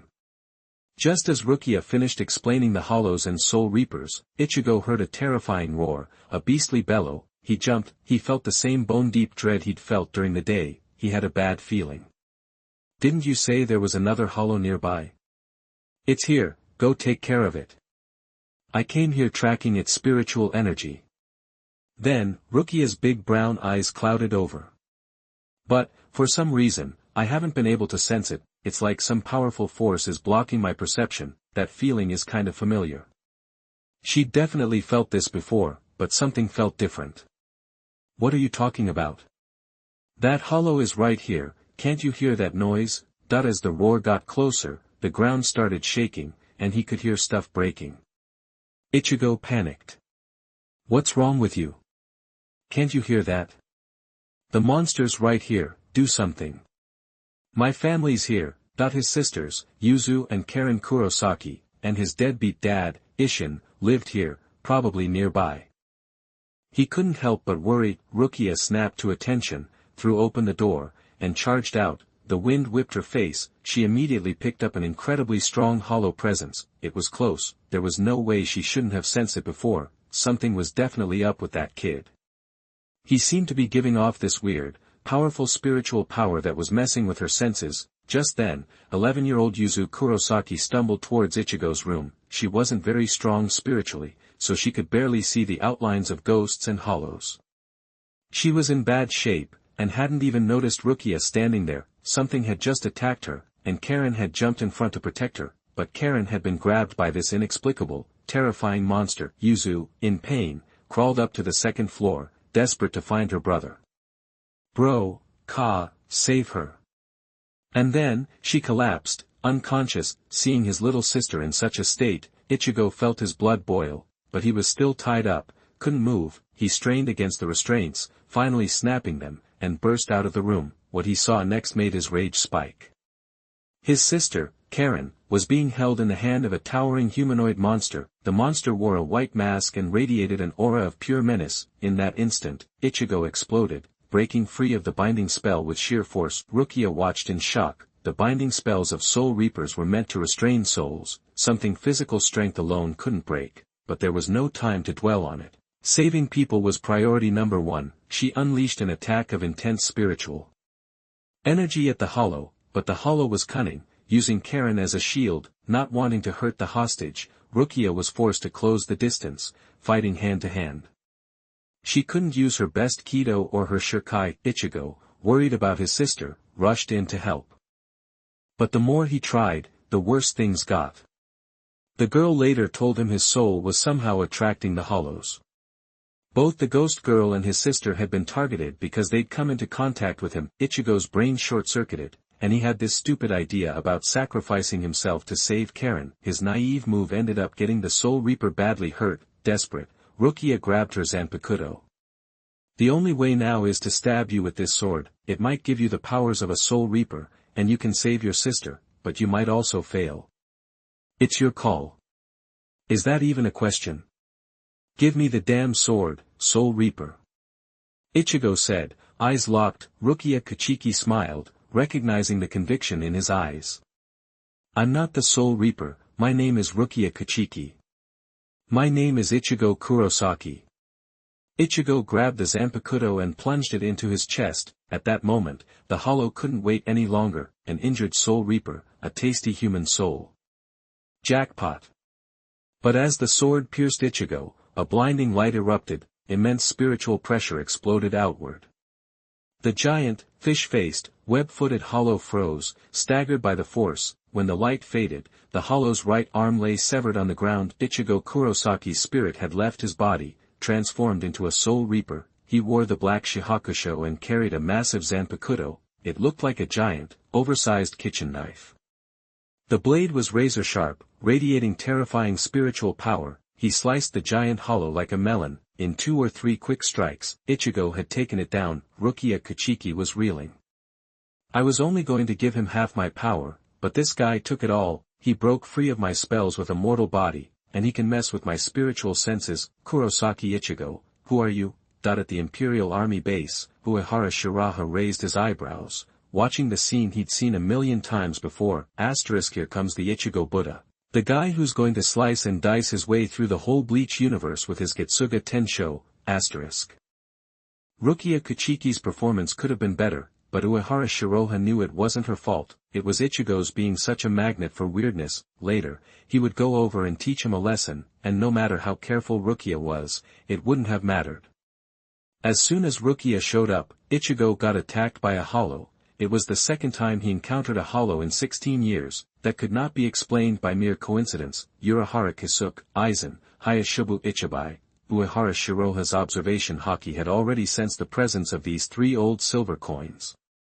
It seemed Rukia lost her power of the god of death because of her accidental encounter with Ichigo Kurosaki, but all accidents are inevitable, with these 3 old schemers watching. Rukia had no choice but to lose her power. From beginning to end, Rukia was just a pawn, helpless, but Shiraha Uehara has already recorded this account in his little notebook. If anyone dares to plot against his apprentice, he will make them pay sooner or later. Just as Uehara Shiraha thought, at this moment, all the big guys were paying attention to Kurosaki Ichigo. Nearby, Uehara Kisuk, cloaked in invisibility, thought to himself with a complicated expression. I didn't expect you to awaken your power in this way. I hope I won't need your power next time. If everything went according to plan, he could hide the Hogyoku, then, everything would be fine. However, considering Aizen's shrewdness and Uehara Shiraha's arrival at Karakura town at this critical moment, he knew there must be variables. Therefore, he needs a backup plan, and he may only be able to borrow the power of Kurosaki Ichigo at that time. Compared to the worried Uehara Kisuk, Aizen in front of the monitor had a look of anticipation. The original choice was indeed the right one. A surprise that exceeded the original goal appeared. This is really interesting. Both the attack of the hollow and the assistance of Rukia were in his plan. He arranged all this to stimulate Ichigo Kurosaki's potential and force him to awaken his power. Looking at the blurred picture on the monitor, Ikamaru Jin squinted his eyes and asked in confusion. Lord Aizen, is there anything special about this boy? His power is not that great. Is it necessary to make special arrangements to allow him to grow? Because the picture was not clear, he could only see that the boy became a god of death and killed a hollow. The reason why Aizen cares so much about Kurosaki Ichigo is definitely not just because he is the child of Kurosaki Masaki and Shiba Ishin. Is it because of the hollow or some other factors? If that were the case, then Uehara Shiraha wouldn't have gone to Karakura town at this time. At this point, Aizen's eyes became sharp. Did he go to Karakura town because he noticed my plan, or for something else? The power of the Soul King? It seems there is more than one. For the past 20 years, he has actually been secretly testing and studying the power of Uehara Shiraha. In the end, he came to a conclusion: the other party must have some or several abilities that a god of death should not have. These abilities are even stronger than the Bankai of a god of death. Then, the most likely possibility is God's hanging. That is, the power of the Soul King resides in the other party. Thinking of this, Aizen's eyes became more and more expectant. At this time, Tozen Kaname next to him also spoke. So, our plan can begin. When he spoke, his voice trembled slightly. Chapter 88. You are listening at novelfull.audio.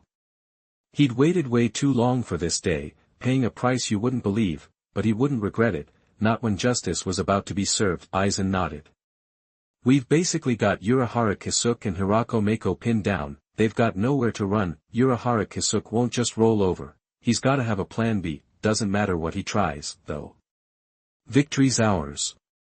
Up in the Soul King Palace, Hayashibu Ichibai, captain of the Zero Division, watched Ichigo Kurosaki clutching his Zanpakuto and chuckled. That Ichigo Kurosaki's one heck of a kid, gotta watch myself next time, though. Can't let him swing over to the Quincy side. Messes with the balance of everything. He secretly put a backup plan in motion. Kurosaki Ichigo, huh? In the Invisible Empire, Yhwach sat on his throne, expression unreadable. You tried to trick him, control him, but he's coming back to me in the end, just like I'll take back the world. Hayashibu Ichibai. Yamamoto Shigekuni. I'm back from hell. Late that night, Uehara Shiraha slipped into Ichigo Kurosaki's room. Kid was out cold, worn out from his first time transforming into a Soul Reaper. Shiraha, in his hollow form, quietly used the power of the Mind Stone and his observation haki. Now that he'd mastered it, his observation haki had even unlocked a listen to all things ability. His perception was off the charts, seeing through everything, tracing it back to its source, combined with the Mind Stone's control over minds. His haki was even scarier than Roger's. Like right now, Uehara Shiraha could see all the powers swirling around Ichigo Kurosaki at once. Some were Ichigo's own, some were stuff other people had slapped on him. Holy crap. Hollow power, moon power, Soul Reaper power, plus surveillance and tags from Aizen, Uehara Kisuke, Yhwach, and that monk. Enough to fill a whole table of werewolves. These guys were seriously greedy, all wanting a piece of Ichigo Kurosaki. Uehara Shiraha felt a pang of pity for the kid. This blonde's got fathers coming out of his ears. He's practically the king of daddy issues, but these fathers all had their own agendas, and none of them were good news. Kyobaku, quit thinking so hard, just chop them up. Zangetsu, you can't become a Soul Reaper, it's too dangerous, and I will kill you. Yhwach, my son, born in darkness. Join me. Monk, you can't be a Quincy, you'll mess with the balance of the three realms. Aizen, you're a fascinating Soul Reaper, I'm looking forward to seeing what you become. Uehara, too good of a tool to waste. 6 people, 6 different ideas, pulling Ichigo east, pulling him west. They weren't just ripping him in half, it was a 6-way tug-of-war, but none of that was Uehara Shiraha's problem. He was just a heartless task machine. In the silent room, Uehara Shiraha focused the power of the Mind Stone and started invading Ichigo Kurosaki's spiritual space. The Infinity Stone's raw power surged out, and his mind sank into the other guy's consciousness. For a moment, Hayashibu Ichibai and the others all jumped. They'd been using Ichigo Kurosaki as a pawn, with all kinds of surveillance planted on him. Yhwach and the monk had slapped special power signatures on him too. Now, they could feel those signatures getting tripped. Aizen and Kisuke Uehara just noticed some signal interference, figured it was just tricks, and didn't sweat it. They weren't seeing any real threats, but guys like Hayashibu and Yhwach were on high alert. Their powers let them see more, do more. They both activated their abilities at almost the same time, trying to take back control, or at least figure out who was messing around. That's when the power of the Infinity Stone hit them like a ton of bricks. Their abilities were completely useless, they couldn't even see what was happening to Ichigo Kurosaki. Yhwach sat on his throne, thinking hard. Never thought Hayashibu Ichibai had a trick like that up his sleeve. That power's so mysterious, even I can't see through it, but that's only because my eyes aren't fully open yet. Once I get all my power back, nothing will be a problem.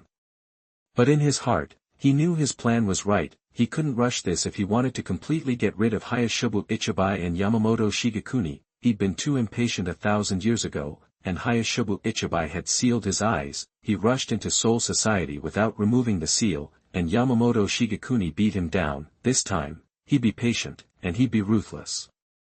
Yhwach?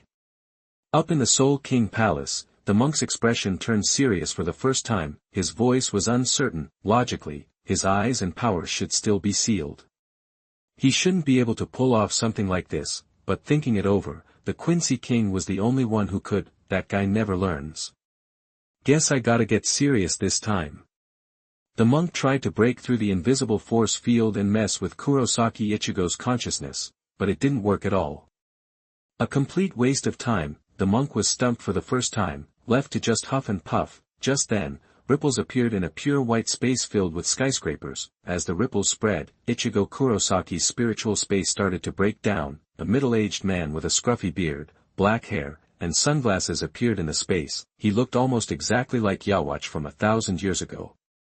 This was the part of Ichigo Kurosaki's Quincy power, the future Zangetsu. At the same time, a white Ichigo appeared behind Zangetsu, radiating a strange energy with a creepy smile. This guy in white clothes and white hair was the Kyobaku from back in the day, or more accurately, a fusion of Kyobaku and Ichigo Kurosaki's Soul Reaper power. Kyobaku and Zangetsu were the two major powers inside Ichigo Kurosaki. Kyobaku sneered at the ripples. "Hey, what ya doin'? Still trying to hold back the guy's power? How lame." Ichigo Kurosaki was destined for greatness. Without power, he couldn't even protect himself, much less his family. Even he got that. Why was this bastard so stubborn? "I didn't do anything." Zangetsu looked confused. Ichigo just unlocked his power. Logically, he shouldn't be able to do this yet. Plus, I can't even sense any trace of this power. Zangetsu, being part of Ichigo's power, was connected to this spiritual space, and as a pure-blood Quincy, he had total control over spiritual particles. No power should be able to hide from him in this space, but he couldn't figure out where these ripples were coming from. This was his territory, and he couldn't figure out what was going on. This was seriously bad news. "So, an intruder?" Tsubai grinned, a deadly aura radiating from him. "Sweet. I'm bored out of my skull. This is a great way to kill some time. Hope this guy's not a total loser and can actually put up a fight." Zangetsu frowned. "Is it him? Or Hayashobu Ichibai?" To read exciting novels, go to Falun Novel Network. Unlike Kyobaku, Zangetsu was part of Yawatch and had seen some crazy stuff. Kurosaki Ichigo's power was ridiculous. He couldn't think of anyone else who could pull this off. Right now, he and Kyobaku had a common enemy. No matter who it was, if they wanted to hurt Ichigo, they'd have to get past them first. Just as they were getting ready, the ripples stopped, and a figure started to emerge. The figure looked down at them. The man's voice was calm but carried undeniable authority that made people want to obey. Tsubai looked at the figure, grinned, and yelled, "Welcome to my world. I can't wait to tear you apart." The figure snapped his fingers. "Your world's a dump. Hard to believe you're stuck with a spiritual world this pitiful. Let me add some color to it." As he spoke, incredible power filled the spiritual space. In the blink of an eye, the skyscraper-filled space changed in ways you wouldn't believe. The buildings started to fall apart, turning into dancing black butterflies. Thousands of black butterflies swirled and gathered in the air, becoming graceful white cranes. The cranes cried out, their calls clear and beautiful, welcoming a special guest. A road paved with white jade stretched out in front of Tsubai and Zhanyu. At the end of the road, a young, handsome man in a white trench coat was walking slowly. His steps were steady. His aura subtle, but his presence was overwhelming. Filling the entire space, putting even Tsubai and Zhanyu on edge. They could feel the raw power and authority he was holding back. "Wait, you can do this?" Tsubai's attitude changed in a heartbeat. He stared at the singing birds, then at the mysterious young man. He was getting nervous. This guy was too weird. Weren't they in charge of this place? How could it be changed with a single thought? Seriously, how did this even work? He's definitely a soul reaper, but I can't see through his methods. Zangetsu shook his head. This might be some kind of advanced illusion, like the force that invaded here. He was trying to stay calm, but he was even more shocked than Tsubai. Not even the original Yhwach could do this. This guy's power was off the charts. No soul reaper he knew of had this kind of power, which meant this was probably some kind of trick. If that was true, then they might have a chance. Illusion? You're saying this guy's fake, and all this is a show? Tsubai frowned. He had an uncanny sense, the instinct of a wild animal, and right now, it was telling him that what he was seeing was no illusion. As he spoke, the two of them got ready. This was their world. Outsiders weren't allowed to run wild. Uehara just glanced at them with interest and said calmly, "Hello, my name is Uehara. Welcome to my world." These two were pretty much what he'd expected, the future Uncle Zangetsu in his black coat, looking all serious. Tsubai, holding a white Zanpakuto, even his Soul Reaper uniform was white. They were floating in the air, their auras strong. Since these two had shown up, Ichigo Kurosaki's power must have fully awakened. but the current Ichigo was seriously lacking in will, awareness, and control. He couldn't use these powers properly, let alone merge them and reach that supreme, pseudo-spirit king level.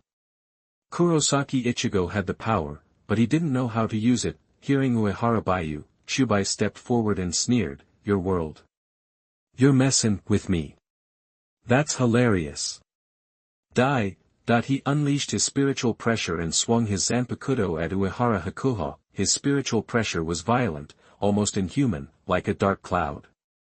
Hakuhaku's spiritual pressure was stronger than most hollows. His attacks were like a hollow, but he also had the Soul Reaper uniform and Zanpakuto. He was an embodiment of transcendence, a glimpse of Kurosaki Ichigo's potential. Just the Shirkai of Zangetsu. Kyohaku can't become Tensa Zangetsu.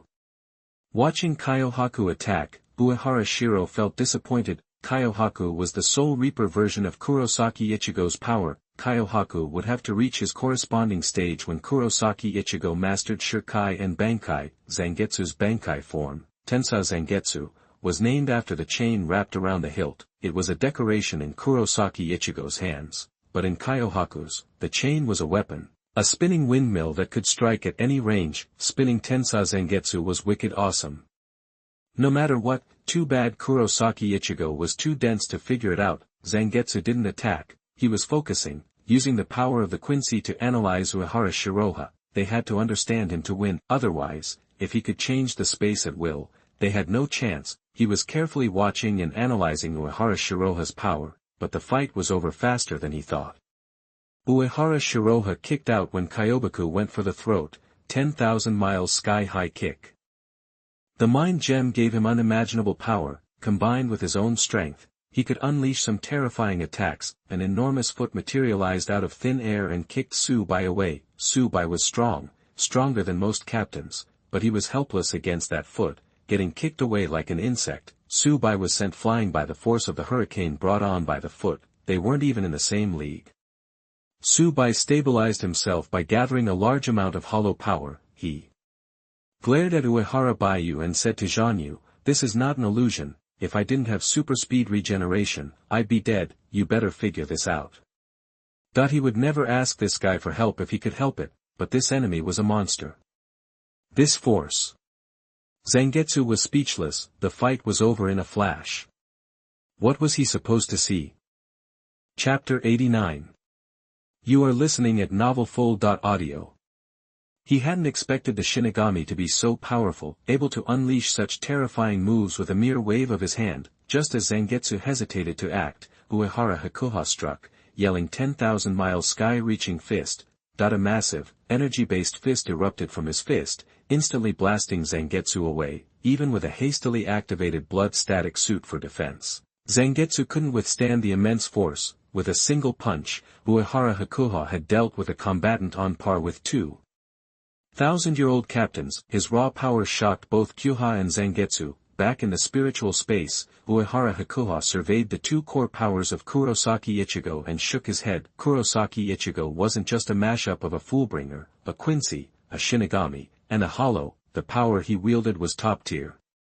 Kyuha himself was a wall-level hollow capable of absorbing Shinigami power to become infinitely stronger. Kurosaki Ichigo's Shinigami bloodline came from Shiba Ishin. Ishin Shiba was a captain of the Shinigami at a young age and a member of the Soul Society's 5 great noble houses. That bloodline alone was formidable. Ichigo's Quincy bloodline was nothing to sneeze at either, stemming from Kurosaki Masaki, a pure-blooded Quincy with extraordinary talent. Her Quincy power even contained the essence of Yawatch, making it exceedingly potent. In short, every single bloodline within Kurosaki Ichigo was at the level of an elite powerhouse. However, Kurosaki Ichigo, having failed to completely integrate his power, had a mind like Swiss cheese. Granted, that vulnerability only applied to the Mind Stone. Stat-wise, Ichigo was still off the charts. Even those who could target the mind wouldn't stand a chance against Kurosaki Ichigo in a straight fight. The thing was, Kurosaki Ichigo never really liked killing people and tended to give his opponents too much leeway,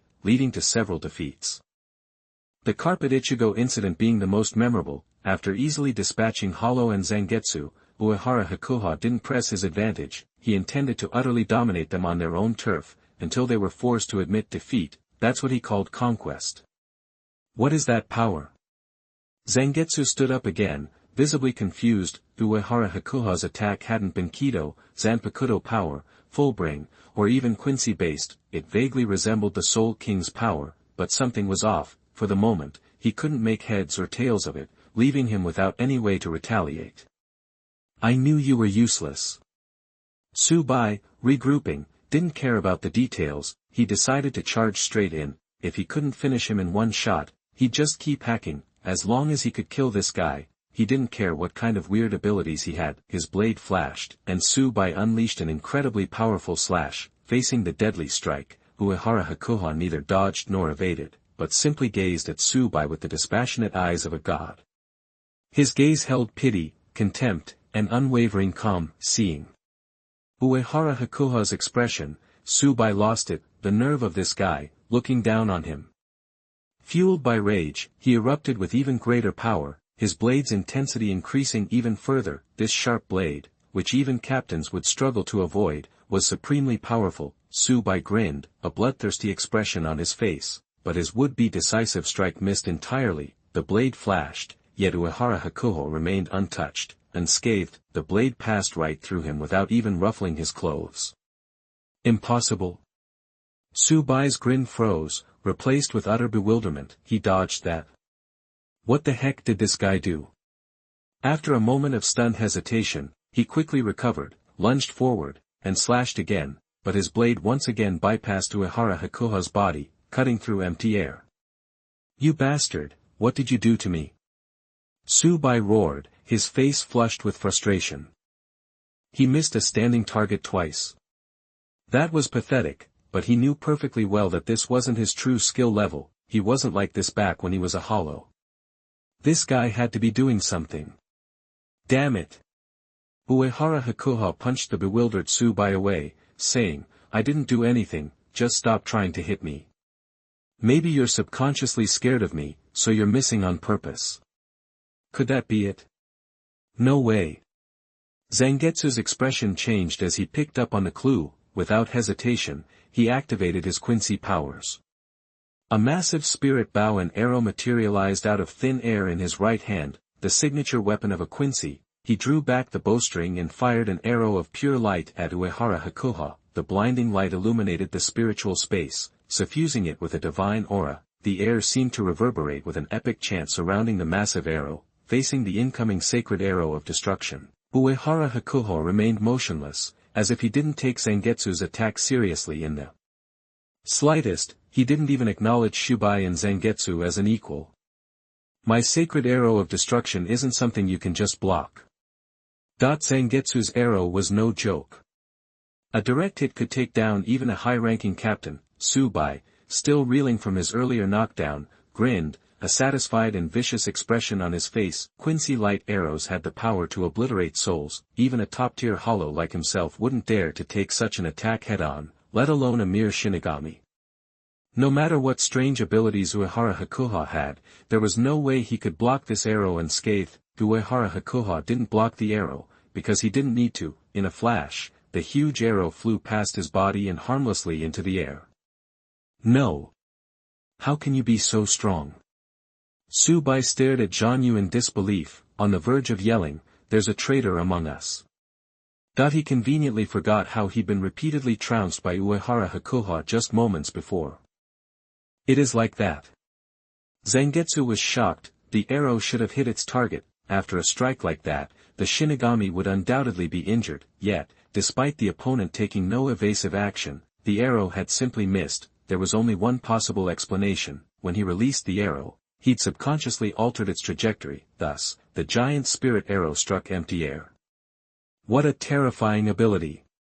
Zangetsu narrowed his eyes, remembering the spiritual space that had been so completely transformed. They were intrinsically linked to this very space. Here, they should have had the home field advantage, but now, they were being manipulated at every turn, meaning that the other party could completely reshape the spiritual space, not just alter its appearance. His earlier assumptions about Uehara Hakuha's abilities were wrong. Completely wrong. It wasn't an illusion at all, but a terrifying power that was infinitely more potent than any illusion. Such a power, he suspected, could only be possessed by the Soul King. Could it actually be an illusion? Subai was confused. But it doesn't feel like it.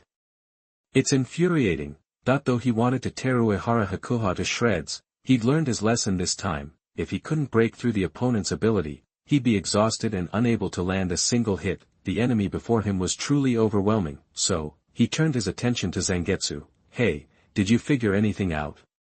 Break his ability so I can hack him to death. Zangetsu ignored Subai and stared at Uehara Hakuha, a doubtful expression on his face. Uehara Hakuha was currently using his observation haki to analyze the remaining Quincy power in the air. He was bound to fight the Quincy someday. He needed to familiarize himself with their power in advance. After all, Yawatch, the king of the Quincy, and his elite guards were forces to be reckoned with. Shut your eyes. Ha was on par with Yamamoto Genryusai Shigekuni.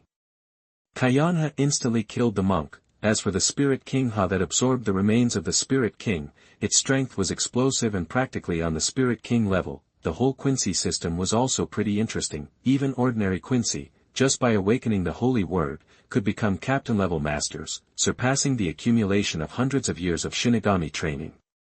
This kind of power was worth studying. After some analysis, Uehara Hakuha had a deeper understanding of Quincy power. If he ever had to deal with a Quincy in the future, he'd be better prepared. Meanwhile, Zangetsu had no idea that his secrets were about to be revealed. He stopped Subai, who was about to charge forward, and said somberly, "It's amazing. I didn't expect you to be able to control this spiritual space and control us. I've never encountered an ability like yours." As beings of consciousness, they possessed immense strength. In this state, they could withstand numerous attacks and manipulations, and yet, they were being controlled silently. Such an ability was terrifying, surpassing even Yawatch and Hayashibu Ichibai. "What did you say? Control me?" Him.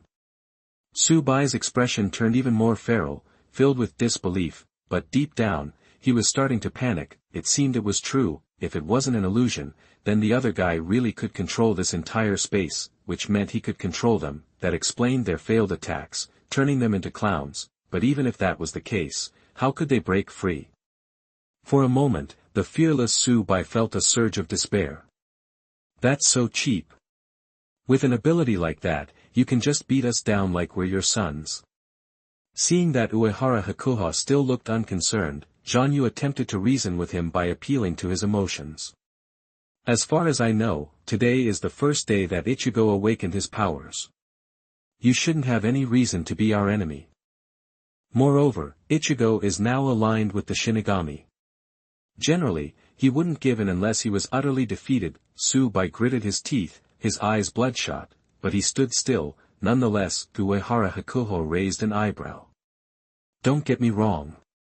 I just saw you guys having so much fun. I wanted to join the party. I'm not here to wreck this place. I just didn't expect you to be so weak. I was expecting a good fight, but this is all I get. That he'd also wanted to take the opportunity to analyze Ichigo Kurosaki's power, to see if he could reap any benefits. After all, Aizen and Yawatch both coveted Ichigo's power, and one of them had even managed to steal it. If that monk could touch it, why couldn't he? Unfortunately, Ichigo was too immature right now, and his power hadn't fully materialized. On the plus side, he'd completed the special task with ease. The process was far easier than expected. It's because Ichigo's too weak and he's holding me back. It's definitely not because I'm weak, and certainly not because I'm scared of this guy. Since you've said hello, can you leave now? Zhanyu breathed a sigh of relief. Fortunately, he sensed no killing intent from the other guy. If possible, he really didn't want to become the other guy's enemy. This mysterious power was far too terrifying. Then, see you if we're destined to meet again. Uehara Hakuha's voice turned ephemeral. I hope you'll be stronger next time we meet.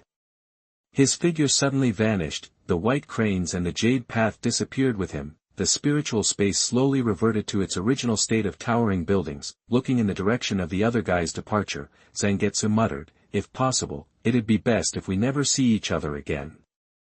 He knew that was unlikely, but as Ichigo grew, maybe they'd find a way to deal with this mysterious and overwhelming Uehara Baiyu. At this moment, Kyobashi, who'd been silent for a long time, suddenly yelled, asshole, next time we meet, I'll make you pay.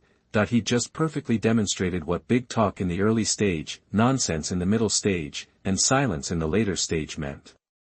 The seemingly crazy Kyobashi wasn't stupid at all.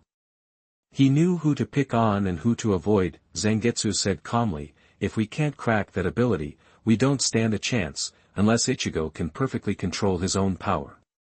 In truth, he didn't even know how the other guy controlled them. His best guess was that it was a rule-based ability targeting mental consciousness, traceless and absolutely effective. It was a godlike power. How could you counter something like that?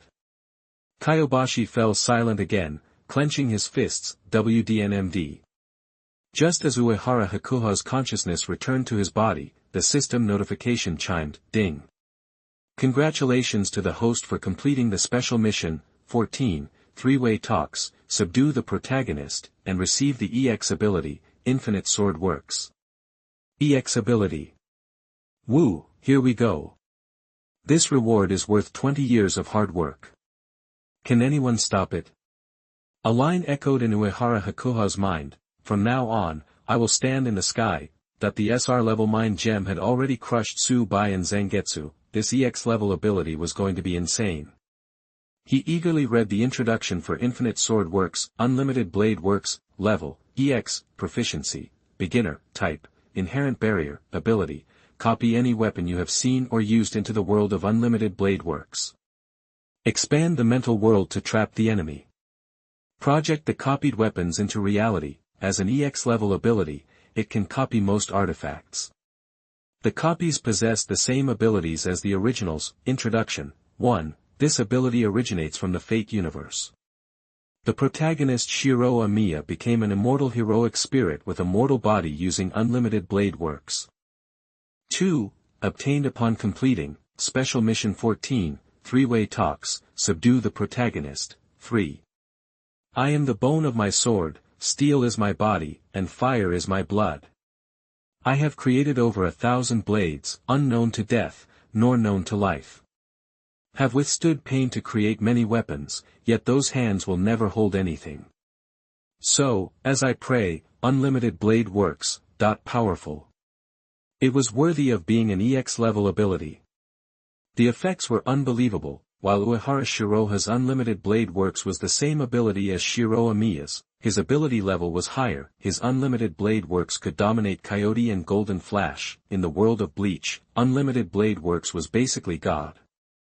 It was an ability even more terrifying than Yanra Kagami. The Tsunyashiro family's sacred artifact, Yanra Kagami, could only copy a Zanpakuto-S Shirkai, but Infinite Blade Works could copy Zanpakuto-S Bankai. Chapter 90. You are listening at novelfull.audio. From then on, he could wield Crescent Moon Sky Strike in his left hand and Mirror Flower Water Moon in his right, control them first, then kill instantly. Even the gods would be shaking their heads. Soul King Yawach gave it a try and said it was awesome, guaranteeing a sweet, eternal sleep, and if that wasn't enough, add a Zankatachi, a Great Red Lotus, a Hyarinmaru, an Ikamanji. The works, plus. Infinite Sword Works wasn't just limited to copying Zanpakuto from Soul Reapers, it could also mimic the 8 mirror swords, the mirror classic of the enchanted world, and all sorts of full-bring weapons. He was a one-man arsenal, a true weapon master commanding countless god-tier weapons and abilities. The king's treasure was reportedly so distraught, it fainted in the John. This wasn't just strong, this was invincible. These 20 years hadn't been a waste. Having snagged such an awesome ability, Uehara Baiyu was itching to test it out. If he wasn't such a decent guy, he'd be tempted to mess with Ichigo and Zangetsu again, but seeing Ichigo Kurosaki sweating and looking pale, he decided to hold off. After all, he wasn't a complete monster. Even with his low moral bar, he wasn't about to drain some high school kid dry on their first meeting, and the most important thing. With the Mind Stone backing him, beating Tsubai and Zangetsu was like slapping toddlers. 1 punch each, 0 challenge. That didn't even begin to showcase the Infinite Sword System's true potential. Since there was no suitable punching bag around, time for some self-inflicted pain. Inside his mindscape, Uehara Baiyu battled a whole squad of shadow clones. Shatter, Mirror Flower, Water Moon. Reign over the frosted heavens, Hyarinmaru. Shoot to kill, Sniper. Scatter, Senbon Zakura. Reign over the frosted heavens, ice dragon wheel. The flowers riot, the flower gods weep, the sky winds rage, the sky demons sneer, the flowers are insane. For a moment, a dizzying array of Zanpakuto Shirkai abilities filled the sky, shredding the shadow clones in seconds. The entry-level infinite sword system could only copy Shirkai forms. Even so, it was seriously powerful. Some Zanpakuto Shirkai forms were actually more dangerous than their Bankai releases. Plus, combining the Shirkai abilities of various Zanpakuto made him practically unstoppable. Unleashing the infinite sword system was a dazzling, overwhelming experience, virtually guaranteeing a brain overload for any opponent. This EX ability was seriously OP. Even at the entry level, he could easily take down captains who were thousands of years old. If he leveled it up, he figured he could handle transcended beings. At the perfect level, he'd give the fake Soul King a run for his money. The perfect level, Soul King Yawatch himself would be sweating bullets. This was the power of an EX ability. Strong enough to be soloing everything, lonely as hell. Back at the Imperial Army base, Uehara Bayou and Dao Hain celebrated big time. A few days later, Aizen and Uehara Kisuke kicked off a series of wild schemes revolving around the Hogyoku. Those two planned and battled from a distance, operating in the shadows, paying attention to both the big picture and the smallest details. All that calculating must have fried countless brain cells. In the three realms, only a handful of people could keep up with them, and Uehara Bayou was one of them. But compared to those two workaholics, he was also wiped out. He'd thrown a bunch of parties in the pleasure district, the kind even Thor couldn't handle, and single-handedly conquered hordes of hotties. Over the years, Uehara Bayou had really raised the bar for the Flower Street's ladies of the night. His tastes and artistic sensibilities had gotten so refined that ordinary beauties just didn't cut it anymore. To catch his eye, a girl had to really bring her A-game. She had to be gorgeous, obviously, but she also needed to be a master of music, chess, calligraphy, and painting to cultivate her soul. Geisha who didn't get Uehara Bayou's stamp of approval were dead meat in the Flower Street. They weren't even qualified to pour drinks. In short, wherever he was, everyone else was gonna get burned. After several days of partying, Uehara Shiraha was mastering the infinite sword works. While he was out having fun every night, his power was skyrocketing. Life with cheat codes was awesome. Every time you leveled up an EX ability, its power doubled. After hitting the mastery level with infinite sword works, he'd unlocked another unique skill. In his room, he grasped the power of a hollow in his right hand, and a Soul Reaper's weapon shimmered in his left. It looked flashy, but he was still a pure Soul Reaper at heart. He could do it because the infinite sword works and the Mind Stone were just that ridiculous. Infinite sword works could simulate Ichigo Kurosaki's Zanpakuto and Zangetsu's weapon, and Ichigo's Zanpakuto was hollow white. As a result, Uehara Shiraha could tap into the power of a hollow and a Quincy, but the source of power in the Soul Society was the soul, or consciousness. He could copy the ability, but he couldn't just steal someone else's raw power. So for Uehara Shiraha, some special weapons were just for show. Their power was nowhere near the original. Kind of like how Luo Jia could use the anti-membrane silk to copy Ichigo Kurosaki's Getsuga Tensho, but the power was way weaker, not even in the same league. But it was different with the Mind Stone. He could dominate, control, and even copy consciousness. So the Getsuga Tensho he unleashed was the real deal, possibly even stronger than the original. That was what you called a successful knockoff. The powers of White Hollow and a pure blood Quincy weren't weak, but they were nothing compared to the Infinite Sword and the Mind Stone. That was why Uehara Bayou could perfectly simulate Ichigo Kurosaki's power. This was what they meant by your abilities are good, but now they're mine. Otherwise, the current Ichigo couldn't perfectly integrate his powers. Now Uehara Bayou could wield transcended power, and Ichigo Kurosaki's transcended power was no joke. He hadn't expected to strike gold like that with Ichigo Kurosaki. Aizen and Uehara must have been eating good. Of course, Uehara Bayou wasn't gonna be like Aizen, Uehara, the monk, or Yawatch, ogling Ichigo Kurosaki like a creep all the time. Ichigo Kurosaki's power was just a bonus. He'd take it when he could, but he wasn't gonna obsess over it. He knew when to stop. The task system, the abilities, the gear, all of it gave him confidence, so his main focus would be leveling up the EX Infinite Sword system. if just being skilled with it was this good, he couldn't wait to see how awesome the perfect and ultimate levels were. If he couldn't control the attribute points he got from daily tasks, he'd just use shadow clones to master the infinite sword system and figure out all sorts of practical uses, with awesome powers, backup from the Shadow Hall, the knowledge of a time traveler, and his wild imagination. He could make the infinite sword system his own personal playground. From now on, I will stand in the heavens. Uehara Shiraha wasn't just saying it. Meanwhile, in the Imperial Army's luxurious office, Kairaku Shunsui was giving Uehara Shiraha a betrayed look.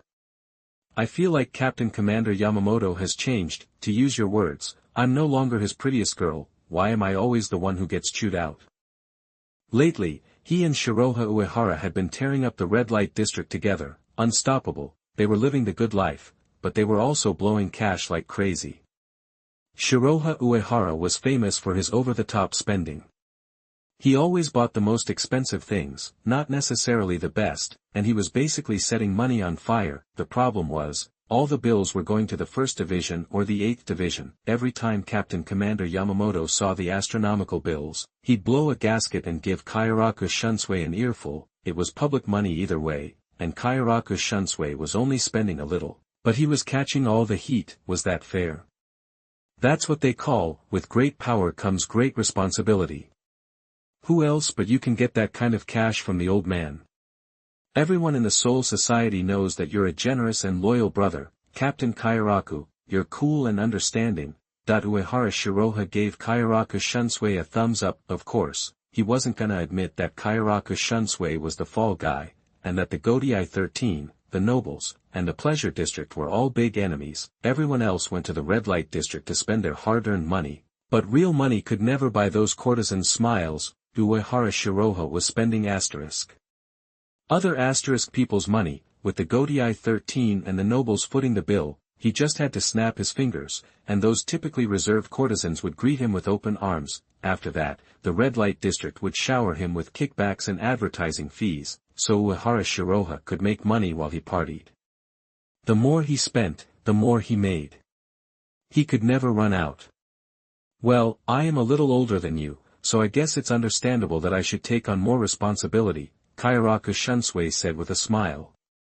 But still, I've never seen the old man pay this much attention to anyone. He's acting differently these days. It seems like he's really thinking about retirement. He just needs the right person to take over. As he said this, he glanced at Uehara Bayu a few times. Plain dumb. Uehara Shiraha leaned back, curled his lip, and said, Captain Commander Yamamoto's just a softie. You really think he's lost his edge? That the captain had changed, becoming more loyal and righteous, not as ruthless as before. Yawatch, freshly awakened, had changed his ways too, going from good boss of the Empire of Light to a cold-blooded emperor of the Invisible Empire. It was like a complete role reversal with Yamamoto.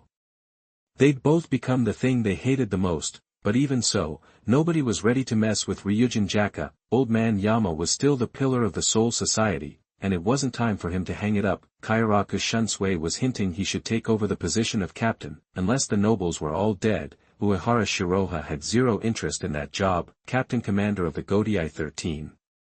Less than zero enthusiasm. Sensing Uehara Shiraha's attitude, Kairaku Shunsui was a little frustrated.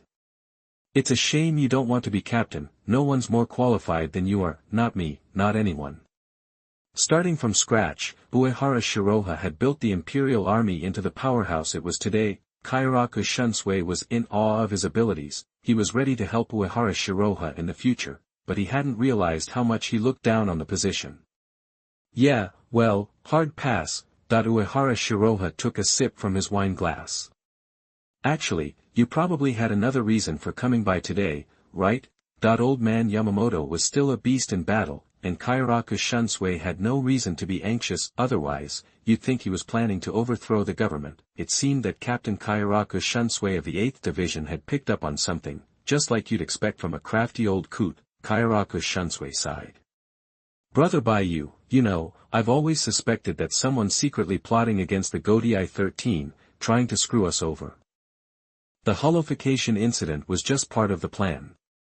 The real mastermind wasn't Uehara Kisuke, the disappearance of former 10th Division Captain Shiba Ishin 20 years ago backs up my theory, so I've always been uneasy. That was why he felt that Yamamoto had changed. In the past, even if there was only a tiny sliver of suspicion, Yamamoto would have strangled all threats in the crib, but now, for the sake of balance, he was choosing to stay quiet. That wasn't entirely bad, but it ultimately set the stage for disaster. So you have someone in mind?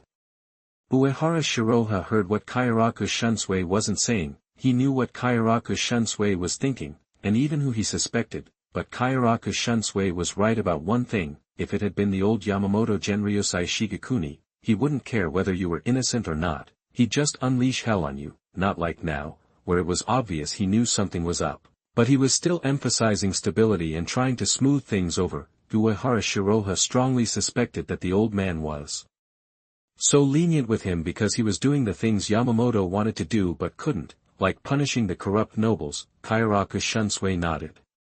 I do have a suspect. According to my investigation, the Tsuneyashiro family has been secretly conducting taboo experiments. They've also mastered holification technology. The only one in the Tsuneyashiro family who could holify several Soul Reaper captains is Tsuneyashiro Tokunada.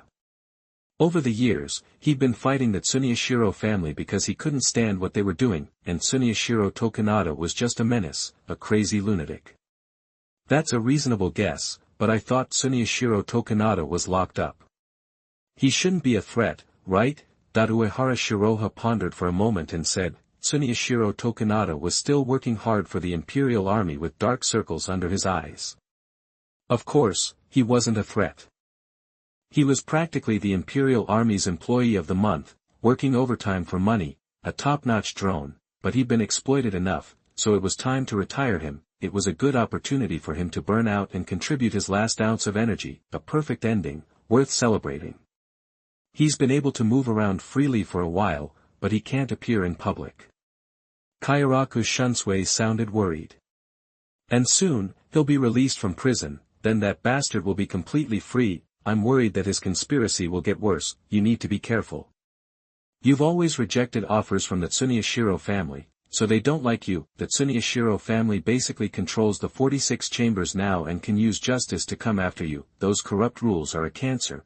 He hated the corrupt nobles and all kinds of high-handed, inhumane rules, but without Yamamoto's support, he couldn't do much.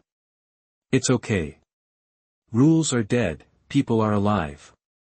If people die, then the rules are alive. Uehara Baiyu almost laughed, with a gloating look on his face. The 46 chambers had become 46 corpses. When Kachiki Rukia's spiritual pressure disappeared, Aizen guessed the location of the Hogyoku. He was so happy, he killed all the bigwigs of the central 46 chambers for the fun of it. It was like popping champagne. You better not mess around, Kyoraku Shunsui said, shocked. That sounded a little scary. He knew that the Zero Squad was backing the four nobles. Even if the monk seemed friendly, he wasn't the same as the Godii 13. You could even say he didn't care about their lives at all.